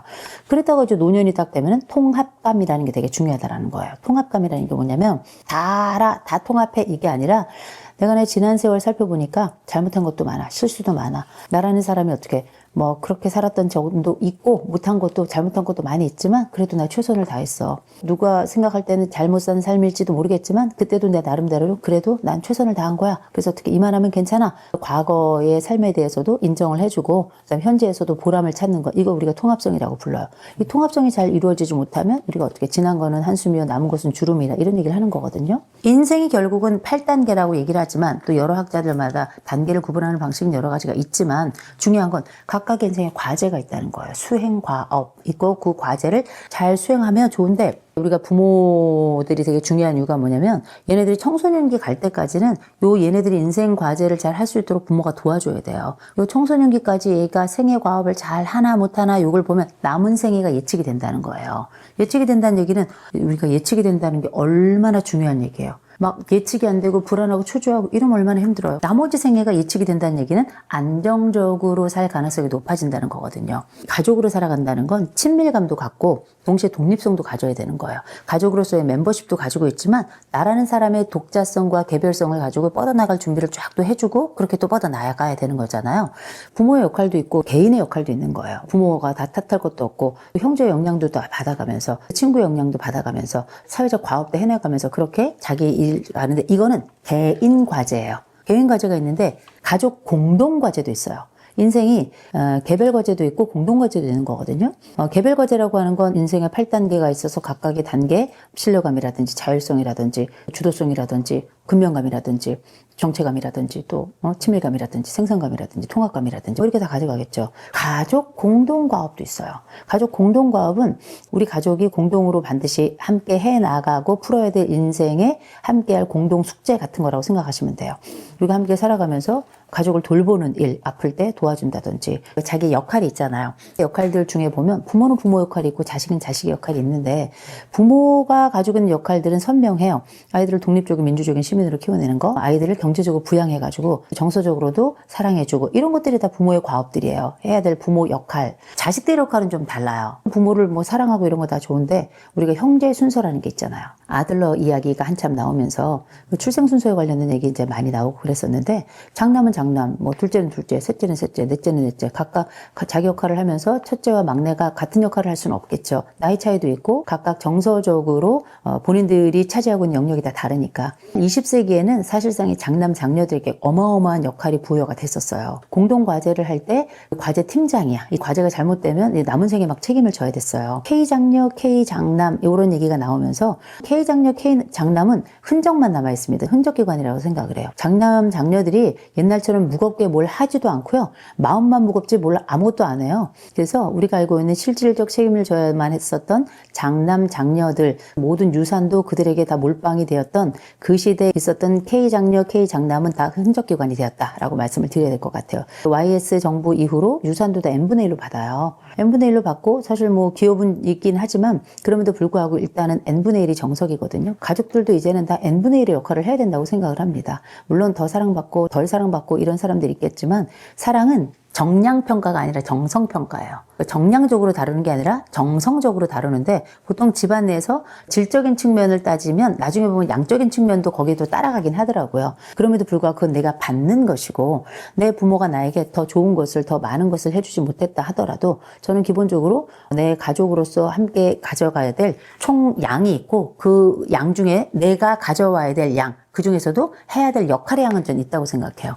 공부 잘하는 애들 사랑도 많이 받죠. 말 잘 듣는 애들 알랑방구 잘 끼고 부모 옆에 가지고 딸랑딸랑 뭐 또 심지어 태어날 때 이쁘게 태어난 애들이 있어요. 그래 걔네들은 복도 많아. 뭐 어떻게 해요? 태어나길 그렇게 이쁘게 태어났는데 사람은 원래 이쁜 사람들, 잘생긴 사람들에 대해서 기본적인 본능적 호감을 갖게 돼요. 제 얼굴 이런 걸 어떻게 해요? 내 역할은 좀 다를 수 있다. 내 부모가 나에게 주어주는 역할도 있지만 내가 기본적으로 생각할 때 내 가족 내에서 내 역할이 무엇인지를 알고 그 역할만큼은 해내는 게 되게 중요해요. 근데 이런 게 있어요. 장남은 평생 또 장녀는 첫째들은 기본적으로 이게 폐위된 왕위라고 내가 처음에 태어났을 때 아무도 없어서 사랑을 듬뿍 받았어. 근데 바로 줄줄이 사탕으로 누군가 태어나 내 왕좌의 이런 권력이나 사랑을 받았던 것들이 점점 어린 것들에게 막 딸려 들어가면서 나라는 사람은 책임만 남고 사랑을 못 받는 것 같단 말이에요. 폐위된 왕이라고 부르는 거거든요. 이런 사람들은 실제 내가 맞이로서 어떤 역할을 해야 된다고 생각하고 또 평생 내가 제일 먼저 오랫동안 살았고 태어나서 해야 될 역할 동생들도 보고 해야 됐으니까 받아야 될 것도 많기 때문에 이미 나는 역할을 다 하고 있다고 생각해요. 근데 가만 보면 제일 게으르고요. 움직이지도 않고 막 그래요. 그래서 부모들이 볼 때는 가장 든든해야 되는데 제일 속 터지는 애가 보통 그렇기는 해요. 맞이긴 해요. 근데 또 둘째가 있어요. 둘째는 뭐냐면 늘 자기는 피해자라고 생각해요. 내 형, 누나가 있어서 나의 언니, 오빠가 있어가지고 그 사람에게 남은 잉여로 내가 살아간다고 생각하기 때문에 굉장히 경쟁 심리도 강하고 이 경쟁 심리가 또 강하다 보니까 실질적으로는 이 사람들은 자기 인생의 목표가 뭐냐면 언니나 누나, 형, 오빠를 이기는 거. 1차 목표는 이거예요. 그렇다 보니까 아주 크질 못해요. 근데 요걸 뛰어넘은 사람이 사회적으로 아주 커지게 되는 거거든요. 근데 사회적으로 엄청 싹싹해요.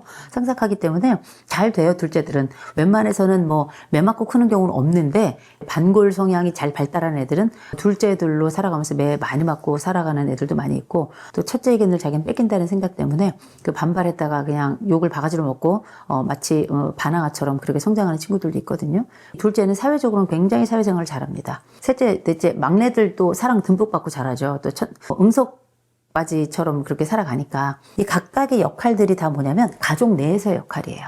가족 밖을 나가면 맞이가 밖에 나가도 맞이에요? 아니에요. 둘째가 밖에 나가다고 둘째입니까? 그냥 한 개인으로 살아가는 거예요. 맞이의 습성이 좀 남아있고 둘째의 특성이 좀 남아있고 막내의 모습이 좀 남아있는 거죠. 사용 해석을 하다 보면 다 희석돼요. 나를 막내로 받아줘야 막내 역할을 하는 거잖아요. 페르소나 얘기가 나오는 거예요. 페르소나라는 게 뭐냐면 결국은 사회적인 마스크예요. 사회적인 그 사회적인 가면을 쓰고 있는 거라 수많은 마스크가 있어요. 그 중에 어떻게 내가 집에서는 응석바지 역할을 하지만 밖에 나가서는 리더 역할을 딱 할 수도 있는 거고 내게 주어진 역할에 따라서 나는 사회적인 마스크를 쓰고 그 역할을 하고 우리는 그래서 너무나도 많은 소매니 그 페르소나를 가지고 있는 거거든요. 가족 안에서 내가 해야 될 역할, 공동의 역할들, 이를테면 장남으로서 어떤 결정을 해야 된다든지 둘째로서 함께 형의 협업을 해야 된다든지 막내로서 재롱둥이 역할을 해야 되든지 이런 역할들은 뭐냐면 가족 내에서 나에게 주어진 공동과업 중에 일부를 내가 그 프로젝트에서 한 역할을 맡고 있는 거예요. 그 프로젝트가 굿 프로젝트면 나에게 이게 선한 결과가 오는 거고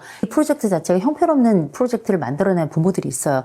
그럼 어쩔 수 없이 나는 그 프로젝트에서 형편없는 역할을 해야 되고 그런 형편없는 역할 때문에 나중에 또 다른 사회적 프로젝트를 할 때 영향을 받을 수는 있겠지만 30%밖에 안 돼요. 나중에 또 다른 역할을 할 때 또 다른 그렇게 역량을 가진 사람으로 이렇게 자라나면 되는 거거든요. 우리에게는 두 개의 프로젝트가 있다. 하나 가족 프로젝트가 있고 또 하나 내 개인 프로젝트가 있다.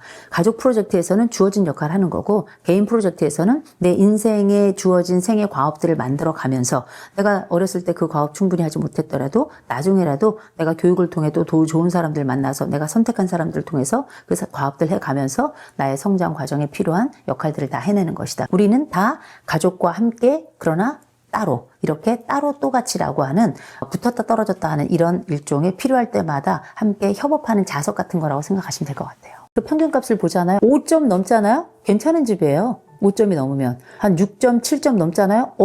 상당히 괜찮은 집이에요. 8점 우리 집은 따봉 집안이에요. 따봉 집안. 최고의 집안입니다. 왜냐면 그 정도 점수가 나오기가 그만큼 어렵기 때문이에요.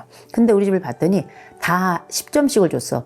이건 거짓말하는 집안이에요. 그럴 수가 없어요. 이 세상에 불만 없는 집은 없기 때문에 9점은 넘어갈 수 있는 집이 있긴 있더라고요. 개별적으로 이렇게 만나보잖아요. 따로따로 점수를 체크해야 돼요. 같이 모여서 하면 눈치 보는 집이 있어요. 그래서 9점, 10점이 나오는 경우 있거든요. 이 집은 망하는 집이에요. 왜냐하면 경직된 집안이고 눈치 보는 집안이거든요. 그래서 따로따로 점수를 이렇게 체크를 해보면 대부분이 한 6점에서 8점 사이예요. 우리가 생각하는 것처럼 엄청 높은 점수 나오지 않아요. 대신 이런 것도 하나 질문해야 되겠죠. 당신이 생각하는 우리 집안의 친밀도가 몇 점인가? 개인 점수 내고 내가 원하는 가족의 친밀도는 몇 점인가? 이 소망에 대한 점수를 내잖아요. 그 소망에 대한 점수하고 현실 점수 이 두 개를 비교해 보는 게 되게 중요해요. 이 두 개를 비교해 봤을 때 점수가 큰 집은 불행하다고 느끼는 집이에요. 점수가 작은 집은 언제든 행복할 가능성도 준비가 돼 있는 집이고요. 지금도 이미 행복한 집이고요. 우리가 개인적으로 당신 행복하십니까? 이야기를 들어보면 1점부터 10점까지 친다고 해봐요. 1점에서 10점까지 했을 때 전 지금 행복감이 2점이에요. 이런 얘기 할 수 있죠. 몇 점 정도면 행복한 걸까요? 몇 점 정도면 좋겠어요? 이렇게 물어보면 많은 분들이 8점이요, 9점이요 얘기해요. 2점에서 8점은 6점 차이 나요. 심지어 9점이면 7점 차이 나요. 다음 생이 더 어려워요. 그래서 이제 이렇게 차이가 많이 나는 경우는 상대적 박탈감을 가지는 경우가 되게 많아요. 우리 집이 행복한 집입니까? 친밀합니까? 물어봤을 때 점수가 낮은 집, 그런데 내가 원하는 소망의 점수는 높은 집은 보면 다른 집의 행복은, 다른 집은 다 행복하고 우리 집은 불행하다고 느끼는 상대적 박탈감을 가지는 경우가 되게 많아요. 그럼 예를 들어서 우리가 점수가 차이가 많이 나더라도 2점에서 8점, 2점에서 9점을 한꺼번에 점프할 수가 없어요. 그럼 어떻게 해야 되냐면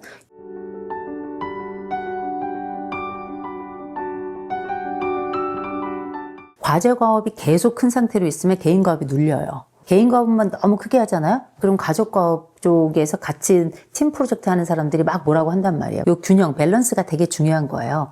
근데 요새는 흔히 우리가 자기애라고 하는 이야기들 많이 나오죠. 나르시시즘이라고 하는. 나르시시스트라고 가족들이 야, 너 너무 이기적인 인간이야 이렇게 얘기를 하는데 이기성하고 이기주의는 달라요. 먼저 그걸 잠깐 구분하면 이기성이라고 하는 건 인간이라면 누구든지 다 가지고 있는 특성이고 일종의 자기방어 기제라고 보시면 돼요. 근데 이기주의라고 하는 건 다른 것들 다 죽어도 괜찮아. 나만 살면 돼. 나만 잘 되면 돼. 이런 입장을 취하는 사람들, 그걸 장기적으로 그런 입장만 취하는 사람들 우리가 이기주의자라고 부르는 거예요. 가족은 기본적으로 이기성을 다 당연히 가지고 있는 집단들이에요. 이 가족들 가운데 이기주의자가 출현하는 거예요.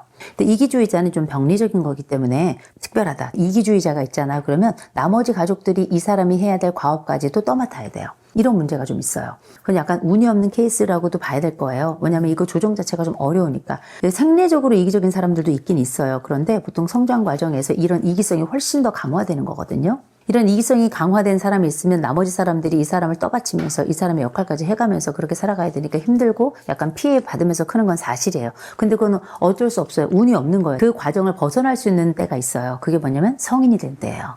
내가 너무 억울해 이런 사람들은 꿈꿨으면 좋겠어요. 내 독립과 내가 가지고 있는 이기성을 정당하게 발휘할 수 있을 만한 기회를 갖고 그 기회에 내 권리나 혹은 내가 이기주의자가 아니라 내 역할을 좀 지켜내는 거, 이거 되게 중요합니다. 각각 성인이 되어서 개인의 역할이 당연히 커질 수밖에 없어요. 가족의 역할은 작아지는 겁니다. 그렇게 되는 게 건강한 가족이에요. 그런데 나중에도 무조건 가족을 위해서 희생하거나 움직여야 된다고 얘기하면서 가족 프로젝트만을 강조한다면 그거는 잘못된 집이에요. 그럴 때는 제가 볼 때는 약간 이때는 내가 가지고 있는 이기성을 꽉 좀 공고하게, 명확하게 얘기하고, 때로는 눈도 좀 감아야 돼요. 요새는 가족이 많지 않아서 가족의 역할이 분산이 되기가 좀 어려워요. 애가 뭐 하나 둘밖에 없는데 무슨 분산이에요. 그렇다 보니까 이 자녀들의 무게가 좀 커진 게 있어요. 어릴 때는 사랑 많이 받지만 그 사랑받은 무게만큼을 토해내야 돼요. 성인이 되어서. 왜냐? 부모를 부양할 사람들이 하나 둘밖에 없으니까. 굉장히 어려워지거든요. 그 지점을 이제 어떻게 해야 되는가. 대신에 요새는 이런 사회적인 시스템들이 많이 발달돼 있잖아요. 부양을 위한 것도 그렇고 의료도 그렇고 옛날에야 뭐 자기들 허벅지 살 내가지고 그거 뭐 부모 먹이 이런 거 아니겠어요? 왜냐면 너무 이제 힘든 세상이었으니까. 지금은 그런 세상 아니에요. 의료가 잘 발달돼 있고 이런 복지 시스템들이 잘 돼 있기 때문에 사회가 함께 부양을 도모하고 있는 사회라서 이게 무작정 이런 가족 프로젝트라고 생각한 머리 구조 자체에서 벗어나야 된다고 생각합니다. 제일 쉬운 방법이 가사 분담이에요. 제일 쉬운 방법이. 어린아이에게는 신발 정리, 자기 밥그릇 갖다 놓기, 제일 중요한 거, 자기 방 정리 엄청 중요하거든요. 자녀들을 키울 때나 가족 안에서 내가 어떤 역할을 해야 될지를 부모가 경계와 기준과 준칙을 주는 경우도 있지만 성장하면서 내가 그 경계와 기준과 준칙을 제공하거나 혹은 만들 수도 있어요. 성장한다는 건 오로지 부모 밑에서 크면 부모가 100% 하는 게 아니라 점점 서로의 포션, 퍼센티지를 나누는 겁니다. 이걸 나누지 않고 무작위로 일방적으로 제공하는 집안을 우리가 권위주의적 집안, 권위주의적 부모라고 부르는 거고요. 자녀들의 성장에 따라서 책임과 권리와 의무를 이렇게 부모들과 함께 나누는 이 집안 우리가 민주적 집안이라고 부르는 거예요. 아이들 어렸을 때도 그렇고 성장하면서도 가사 분담의 그 내용만 달라질 뿐이지 가사를 분담한다는 건 애 어른이 따로 없는 거예요. 독립성과 더불어서 가족의 공동 프로젝트를 함께 나누는 제일 쉬운 방법은 가족의 특성에 맞도록 가사 분담을 하는 것. 두 번째로는 내가 가지고 있는 상황의 한계를 알리는 것. 상황과 한계를 알리는 것. 이게 되게 중요해요. 아침에 8시에 학교에 가서 저녁에 자율학습이나 학원 끝내고 나서 10시에 오는데 너 아침, 점심, 저녁 밥해. 이건 말이 안 되죠. 이런 말이 안 되는 것에 대해서 내가 지금 상황이 이러니까 이건 할 수 없다. 대신 난 이걸 할 수 있다. 1년에 나의 한계를 알려주고 상황과 한계를 알려주고 동시에 내가 할 수 있는 것을 제안하는 것. 이것도 굉장히 중요한 과정이겠죠. 이게 이제 조율이고 자기주장이고 동시에 가족에게 내 상황을 알리면서 일종의 양해를 구하는 방식인데 이게 어떤 다툼이나 소리 지르며 방식이 아니라 토론 문화, 가족회의라고 하는 걸 저 되게 중요하게 생각하는 사람인데 이게 어떻게 보면 되게 어려운 일이에요. 아이와 어렸을 때부터 함께 가족이 민주적인 해결 방식을 찾아가고 도모하는 그 과정을 그 가족회의라고 할 수 있어요. 원래는 어렸을 때부터 애가 어느 정도 말하고 표현할 수 있으면 돌아가면서 의장도 하고 가족 간에 합의된 결과를 내는 그 과정들 기재하기도 하고 이런 과정들이 다 필요한데 이런 것들을 할 수 있는 가족이 얼마나 되겠어요. 민주적 부모 교육의 가장 기본적인 과정이기도 한데 이런 것들 우리가 다 하지 못하더라도 가사 분담만 하는 것도 굉장히 저는 중요하고 민주적 과정이라고 생각하고요.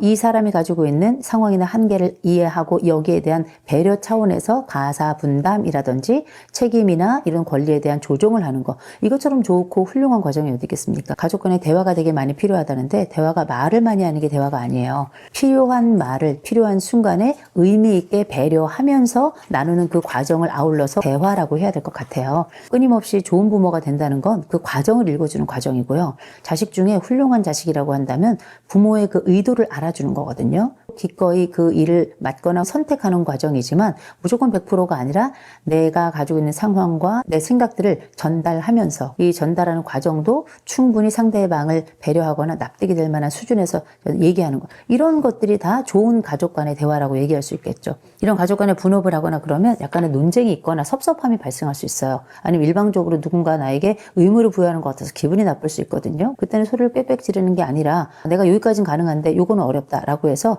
일에 대한 조정을 할 수 있다는 거죠. 그러면 누군가가 조금 더 짐을 좀 질 수도 있겠는데 그게 너무 큰 짐이 아니면 그래서 가족이 좋은 건 사회생활 할 때에도 내가 사실 다 해야 될 일을 누군가 또 맡아주는 경우도 있어요. 그럼 그 사람한테 우리가 땡큐 하면서 또 다른 방식으로 내 정서적으로나 아니면 실질적으로 페이하잖아요. 값을 치르잖아요. 마찬가지로 가족에게도 누군가 내 일을 내가 해야 될 일이지만 누군가 다른 가족이 좀 맡아줬다. 부모의 뭐 간병이라든지 부모에 대한 부양이라든지 하면 반드시 땡큐 해야 돼요. 그런 거 땡큐 하지 않잖아요.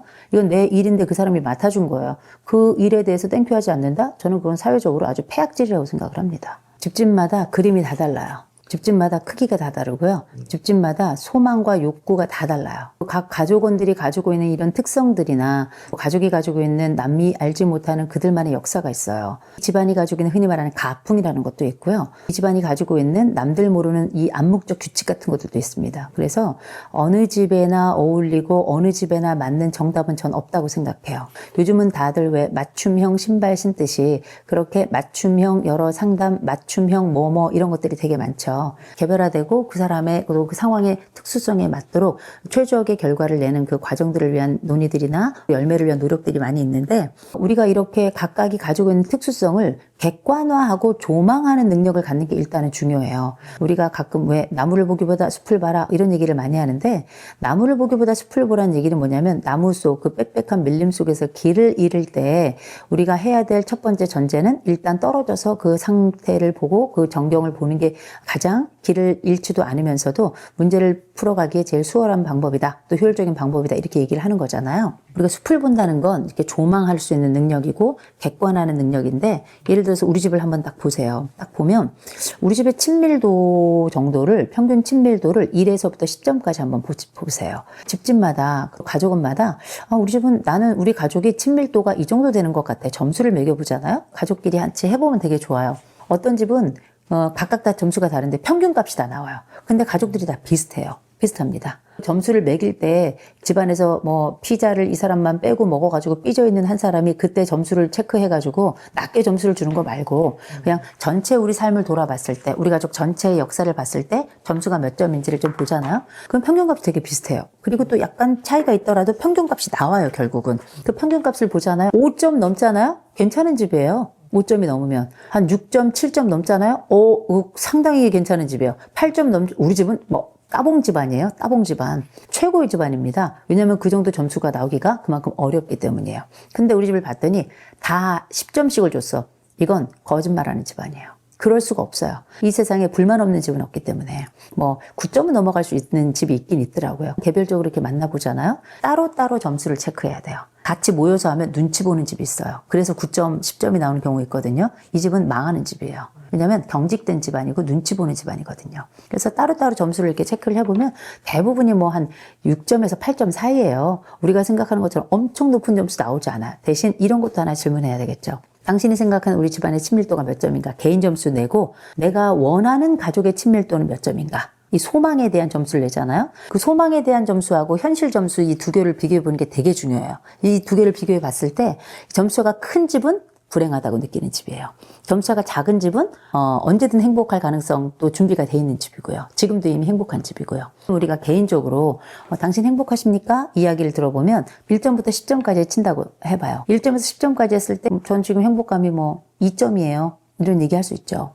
몇 점 정도면 행복한 걸까요? 몇 점 정도면 좋겠어요? 이렇게 물어보면 많은 분들이 뭐 8점이요, 9점이요 얘기해요. 2점에서 8점은 6점 차이 나요. 심지어 9점이면 7점 차이 나요. 다음 생에도 어려워요. 그래서 이제 이렇게 차이가 많이 나는 경우는 상대적 박탈감을 가지는 경우가 되게 많아요. 우리 집이 행복한 집입니까? 친밀합니까? 물어봤을 때 점수가 낮은 집. 그런데 내가 원하는 소망의 점수는 높은 집은 보면 다른 집의 행복은 다른 집은 다 행복하고 우리 집은 불행하다고 느끼는 상대적 박탈감을 가지는 경우가 되게 많아요. 그럼 예를 들어서 우리가 점수가 차이가 많이 나더라도 2점에서 8점, 2점에서 9점을 한꺼번에 점프할 수가 없어요. 그럼 어떻게 해야 되냐면 2점에서 3점 가야 되겠죠. 3점에서 4점 가야 되겠죠. 4점에서 5점 가야 되겠죠. 그럼 물어보는 거예요. 그럼 우리 집이 2점에서 3점 가기 위해서 무엇이 필요할까요? 3점에서 4점 가기 위해서 무엇이 필요할까요? 구체적인 변화를 위해 이 사람이 필요하다고 판단하는 것들을 행동과 말을 중심으로 만들어내서 요걸 하나씩 적용해 가면서 점수를 조금씩 올리는 거예요. 이 바늘 허리메어 못 쓰고요. 한꺼번에 가다가 다리가 찢어지는 겁니다. 시행 불가능하거나 이행 불가능한 거는 그냥 우리의 꿈이지 우리가 생각하는 행복이 아니에요. 요 점수들을 하나씩 변경해 가면서 하나씩 만들어 가면서 벽돌을 하나하나 쌓아가지고 그 벽돌이 우리의 담을 이루고 이 담을 이룬 것이 나중에 만리장성이 되듯이 그렇게 하나의 벽돌을 쌓아가는 과정으로 그렇게 가족이 가지고 있는 기쁨과 행복감을 만들어 가면서 가족이 가지고 있는 만끽하는 그 그림을 만들어내는 거거든요. 제일 먼저 우리가 이제 핵심적으로 그 과정으로 가기 위해서는 이 사람들이 가지고 있는 개인 행복감, 가족에 대한 친밀감에 대한 점수를 파악하는 거 되게 중요해요. 독립성도 마찬가지예요. 독립성과 관련해서도 당신이 가지고 있는 이 독립성은 몇 점 정도 된다고 생각하십니까? 1점에서 10점까지 한다고 생각해 보세요. 유튜브 보는 분들도 그렇고 책을 읽는 분들도 1에서부터 10점까지 점수를 한번 체크를 해봤으면 좋겠어요. 우리 집에서 내 개인 독립성과 이 집에서의 독립성은 달라요. 내가 내 개인적으로 독립성은 뭐 예를 들어서 5점 되는 것 같아요. 그러면 실질적으로 원하는 독립성은 몇 점 정도면 좋을 것 같아요? 8점이면 좋겠어요. 그럼 3점 차이 나면 제일 먼저 독립이 어떤 게 독립이라고 생각하는지에 대한 자기 정의가 있어야 되겠죠. 경제적인 독립 아니면 뭐 가족이 어떤 얘기를 하든지 간에 나는 내일 내 원하는 대로 해가는 그걸 독립이라고 생각하는지 자기만의 독립의 정의를 가지고 있어야 돼요. 그 독립의 정의도 알아서 하는 거예요. 뭘 알아서 하는데요? 그렇죠. 뭐든지 다 구체적으로 각각의 독립에 대한 항목들을 내 개별적으로 한번 적어보는 게 되게 중요해요. 그래서 경제적 독립, 행동의 독립, 말의 독립, 또 주거의 독립, 또 돈을 벌더라도 내가 사용한 소비의 독립 이런 많은 것들 이런 것들 항목들 중에 내가 가장 가치 있다고 생각하거나 의미 있는 영역에서 내가 이게 독립이 된다. 내 독립의 점수가 높아질 거 아니에요. 이 독립의 점수도 이제 체크를 해보면 나라는 사람이 꽤나 독립적인 사람이구나 아니라는 걸 알 수 있는데 사람마다 독립에 대한 생각이 다르다고 말씀드렸잖아요. 허무맹랑한 독립인지 아니면 누구나 납득할 수 있는 현실적 독립인지에 대해서 파악하는 것도 되게 중요하다고 생각해요. 진짜 주제 넘는 말을 할 때가 있는데 그게 뭐냐면 가끔 제가 이런 말을 써요. 그리고 말해놓고 맨날 후회하는 말이 있어요. 사람은 국어하고 수학을 잘해야 돼요. 국어를 잘해야 주제를 알고 수학을 잘해야 분수를 알아요. 이거 되게 나쁜 말처럼 들리는데 전 되게 냉혹하지만 분명한 말이라고 생각합니다. 주제를 안다는 건 뭐냐면 네 주제 꼴을 알아라 이게 아니에요. 내가 지금 살아가면서 내 인생 주제는 무엇인가 나라는 사람은 지금 어느 정도 역량을 가지고 있는가 이걸 아는 거고요. 분수를 한다는 건 뭐냐면 넌 여기까지야 이게 아니에요. 내가 꿈꾸고 있는 것이 너무 내 현실하고 너무 멀기 있는 건 아닌가? 하나씩 좁히기 위해서 그 다음번에 있는 것을 좀 봐야 되는 건 아닌가? 지금 상황으로부터 나의 이상 그 사이에 적절한 거리와 거기에 따른 실천 그 항목들을 내가 알고 있는 거에 관련된 이야기예요. 적어도 인생에 있어서 자기 국어와 자기 수학 잘하자. 우리가 수능에서의 국어 수학이 문제가 아니라 인생 국어와 인생 수학을 잘했으면 좋겠다라고 말씀드리는 겁니다. 내가 정말 이 친밀감과 독립성 그 사이에서 어떤 것을 어느 지점에서 어떻게 선택해야 될 것인가 생각해 보잖아요. 각각의 점수를 좀 내 스스로 한번 매겨보고 좀 낮다고 생각한다면 어떤 지점을 더 가까이 다가가야 될 것인지 또 약간 높다 싶으면 너무 친밀해서 이런 부분이 내가 독립성이 좀 침해된 것 같다 싶으면 그때 어떤 점을 좀 빼야 될 것인지에 대해 스스로 판단해야 돼요. 대신에 너무 차갑지 않게 또 너무 뜨겁지 않게. 왜 그러냐면 인생이 다 냉탕과 온통만 있는 게 아니에요. 요새는 너무 극과 극이더라고요. 뭐 아니면 도고. 근데 제가 인생을 이렇게 좀 살아보면 청년기에는 뭐 아니면 도처럼 보여요. 저는 이런 말씀 드려요. 이렇게 조망을 해보잖아요. 그럼 내 인생도 그렇게 억울하지 않아요. 또 이렇게 조망을 해보잖아요. 나쁜 지점만 있지 않았어요. 조망을 해보잖아요. 괜찮은 사람들이 나를 도운 시점도 굉장히 많아요. 나라고 하는 감정 숲에서 좀 나와야 돼요. 너무 자기 연민에 빠져 있고 너무 이 세상의 사람들이 다 자기에게 상처를 줬다고만 얘기하는 사람들이 많은데 쫙 줌 아웃 해가지고 인생을 한번 보세요. 우리는 다른 사람의 도움 없이 단 한 걸음도 여기까지 오지 못했다는 거 확실히 알게 될 겁니다. 그 과정에 때로는 독립성이 좀 침해되고 때로는 친밀성이 우리의 그 마치 감정 감옥처럼 우리를 다룬 적이 있어요. 평균값이 괜찮으면 괜찮아요. 우리 가족이 평균값이 괜찮다면 좀 괜찮은 것이다. 평균값이 얼마냐? 저는 50점 넘으면 100점 만점에 50점 넘으면 평균값 괜찮다고 생각합니다. 물론 이거 학점으로 치자면 50점은 F예요.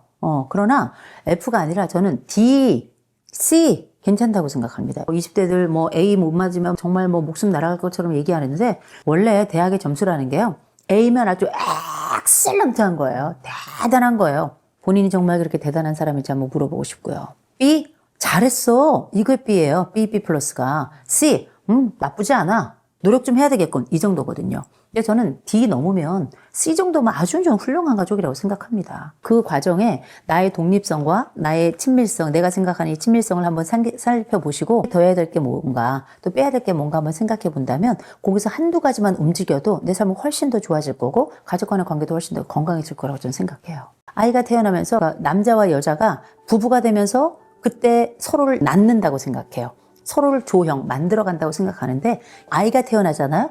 아이를 우리 부모가 조형하기도 하지만 아이도 부모를 조형해서 그 전에 한 개별체로 살아가던 그 사람들을 부모가 되게 하는 거예요. 이렇게 우리는 온 가족은 서로를 만들어가면서 인간이라고 하는 되어가는 존재에 의미를 부여하고 부모는 모성애, 부성애 얘기하잖아요. 모성애, 부성애는 본능이 아니에요. 많은 사람들이 이걸 본능으로 알고 있는데 심리학에서는 이런 본능이라고 얘기하는 것들을 두 가지로 나눕니다. 동물에게는 어떤 말을 쓰냐면 고정행위 패턴이라는 말을 써요. 이 고정행위 패턴이라는 말은 이를테면 가시고기 같은 이런 동물은 빨간색만 보면 그냥 돌진해요. 그 대상이 무엇이든지 간에 그냥 보고 자시고 따지고 할 거 없어요. 그냥 모든 가시고기는 다 빨간색을 향해서 눈먼 가시고기 아니고선 다 돌진이에요. 우리는 거의 예외가 없어요. 이런 반응들을 우리는 고정 행위 패턴, 고정된 행동이 나타나는데 이게 하나의 패턴을 이루고 있다는 것. 그래서 우리가 동물에게는 이런 본능과 관련된 이야기를 고정행위 패턴이라고 불러요. 인간에게는 고정행위 패턴이라고 부르지 않고요. 일반적 행동 특성이라고 말해요. 일반적 행동 특성이라는 건 대부분은 이렇지. 근데 아닐 수도 있다? 이게 일반적이라는 거잖아요. 일반적으로 나타나는 행동이 하나의 이 사람에겐 특성으로 나타나는 거예요. 모성애라고 하는 게 만약에 본능이고 부성애라는 게 본능이면 애를 버리지 말아야죠. 애를 때리지 말아야죠. 그렇잖아요. 그러나 우리는 그렇게 아이를 버리기도 하고 때리기도 한단 말이에요. 그렇죠? 모성애나 부성애는 본능이 아니에요. 그래서 모성애, 부성애가 거룩하고 아름답고 훌륭한 거예요. 본능이 아님에도 불구하고 우리는 이 상황 속에서 이 아이를 키우기로 마음 먹은 거예요. 작정한 거예요. 우리가 뱃속에 있다고 다 태어나는 거 아닙니다. 태어났다고 다 길러지는 거 아니에요. 그러나 이 아이를 갖고 낳고 그 다음 성장시키면서 기꺼이 나의 권리를 포기하고 나의 시공간을 이 아이를 위해 투자하고 더 좋은 삶을 살아가도록 그렇게 내가 가지고 있는 것보다 내가 성장했던 것보다 더 괜찮은 삶을 가도록 그렇게 키우기로 작정을 한 거예요. 저는 부모들을 보통 뭐라고 부르냐면 상처 입은 치유자다.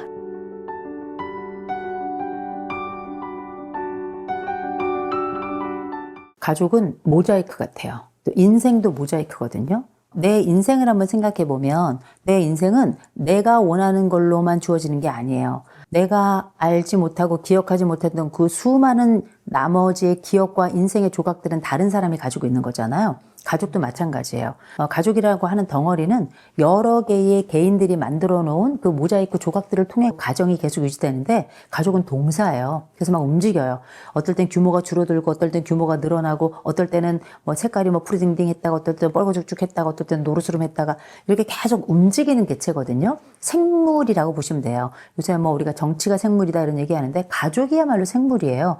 늘 움직이고 같은 순간을 단 하나도 같지 않는 게 매일 똑같은 순간 같지만 우리가 그 장면도 사람도 그 공간도 같은 경우가 거의 없습니다. 움직임이 다르면 다 우리는 다른 공간 다른 시간 속에 살아가고 다른 관계 속에 살아가니까 이 모자이크의 전체적인 톤이 괜찮다면 이건 괜찮은 거예요. 내 가족의 전반적으로 모질하고 부족하고 좀 안타까운 면이 있더라도 전체적인 톤이 괜찮잖아요. 그러면 이 가족은 괜찮은 가족이에요.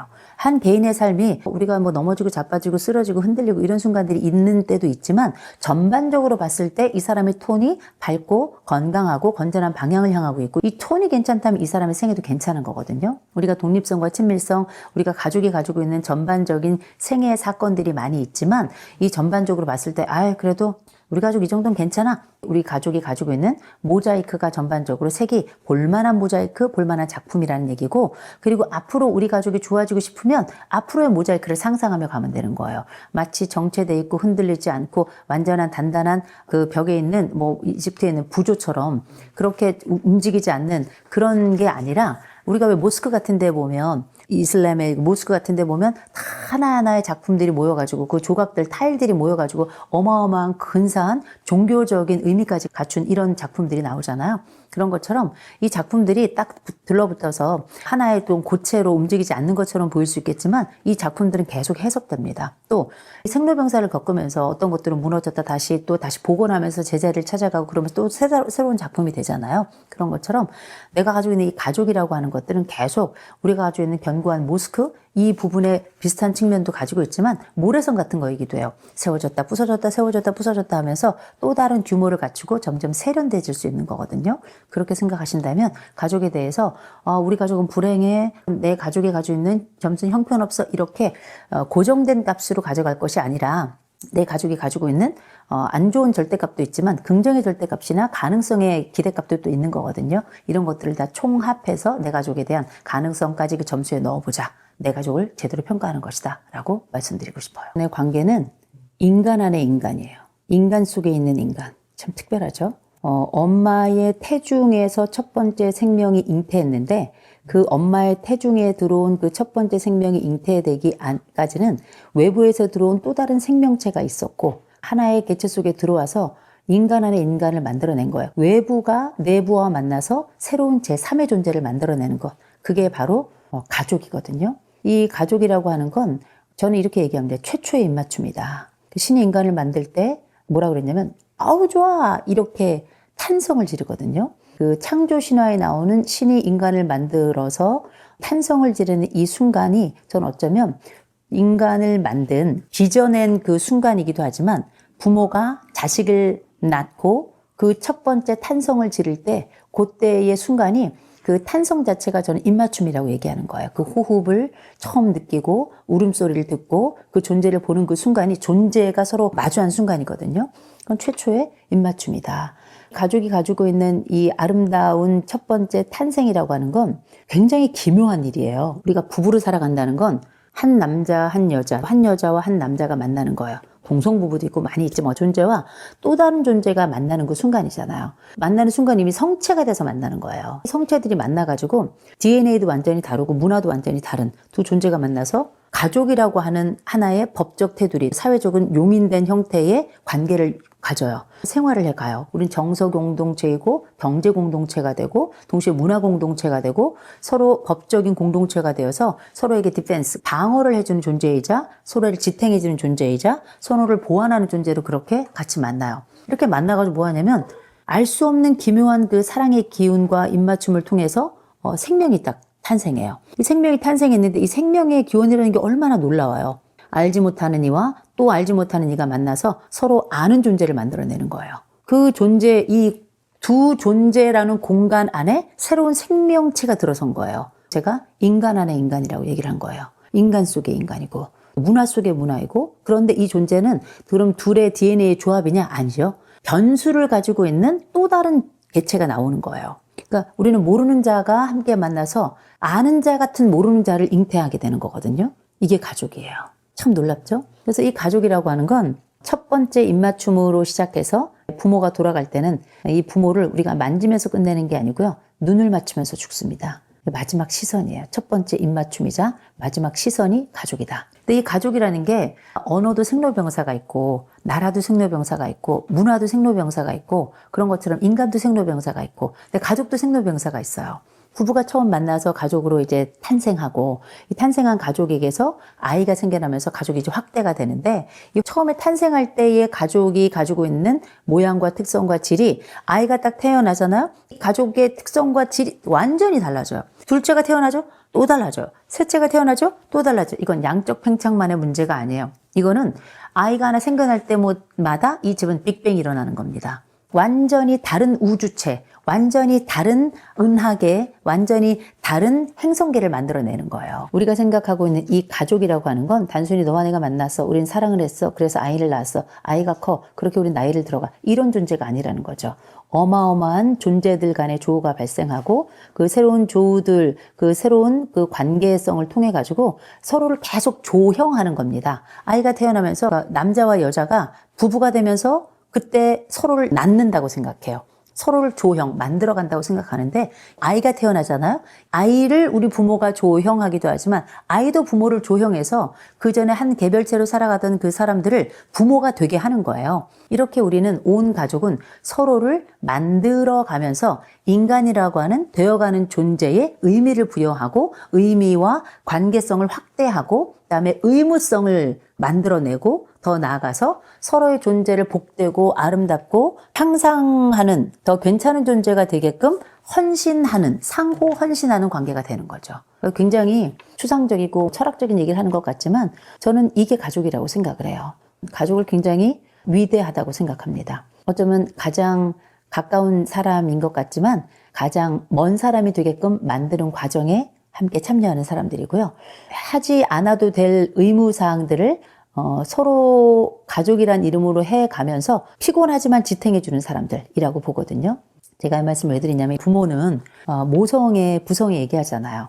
모성애, 부성애는 본능이 아니에요. 많은 사람들이 이걸 본능으로 알고 있는데 심리학에서는 이런 본능이라고 얘기하는 것들을 두 가지로 나눕니다. 동물에게는 어떤 말을 쓰냐면 고정행위 패턴이라는 말을 써요. 이 고정행위 패턴이라는 말은 이를테면 가시고기 같은 이런 동물은 빨간색만 보면 그냥 돌진해요. 그 대상이 무엇이든지 간에 그냥 보고 자시고 따지고 할 거 없어요. 그냥 모든 가시고기는 다 빨간색을 향해서 눈먼 가시고기 아니고선 다 돌진이에요. 우리는 거의 예외가 없어요. 이런 반응들을 우리는 고정행위 패턴, 고정된 행동이 나타나는데 이게 하나의 패턴을 이루고 있다는 것. 그래서 우리가 동물에게는 이런 본능과 관련된 이야기를 고정행위 패턴이라고 불러요. 인간에게는 고정행위 패턴이라고 부르지 않고요. 일반적 행동 특성이라고 말해요. 일반적 행동 특성이라는 건 대부분은 이렇지. 근데 아닐 수도 있다? 이게 일반적이라는 거잖아요. 일반적으로 나타나는 행동이 하나의 이 사람에겐 특성으로 나타나는 거예요. 모성애라고 하는 게 만약에 본능이고 부성애라는 게 본능이면 애를 버리지 말아야죠. 애를 때리지 말아야죠. 그렇잖아요. 그러나 우리는 그렇게 아이를 버리기도 하고 때리기도 한단 말이에요. 그렇죠? 모성애나 부성애는 본능이 아니에요. 그래서 모성애, 부성애가 거룩하고 아름답고 훌륭한 거예요. 본능이 아님에도 불구하고 우리는 이 상황 속에서 이 아이를 키우기로 마음 먹은 거예요. 작정한 거예요. 우리가 뱃속에 있다고 다 태어나는 거 아닙니다. 태어났다고 다 길러지는 거 아니에요. 그러나 이 아이를 갖고 낳고 그 다음 성장시키면서 기꺼이 나의 권리를 포기하고 나의 시공간을 이 아이를 위해 투자하고 더 좋은 삶을 살아가도록 그렇게 내가 가지고 있는 것보다 내가 성장했던 것보다 더 괜찮은 삶을 가도록 그렇게 키우기로 작정을 한 거예요. 저는 부모들을 보통 뭐라고 부르냐면 상처 입은 치유자다 이렇게 얘기를 해요. 내가 가지고 있는 이 상처의 경험과 내가 살아온 이 내 생에 감추고 싶기까지 어려운 이 상처들을 가지고 있어요. 없어지는 거 아니에요. 그 흉터 자국 보면서 여전히 칼에 찔린 자국, 험하게 다루었던 그 자국이 있으면서도 불구하고 내 아이를 위해서는 더 괜찮은 부모가 되겠다. 이전에 내가 받았던 그 취급보다 괜찮은 상황에서 성장할 수 있도록 내가 최선을 다하겠다. 그 마음먹은 그 눈빛과 그 손짓과 그 행동과 그 인생을 시공간을 다 제공하는 이 모든 순간에 대한 거룩한 헌신이라고 생각합니다. 부모들, 인간들이 얼마나 인간을 넘어서는 사람들이라고 저는 생각을 하는 거예요.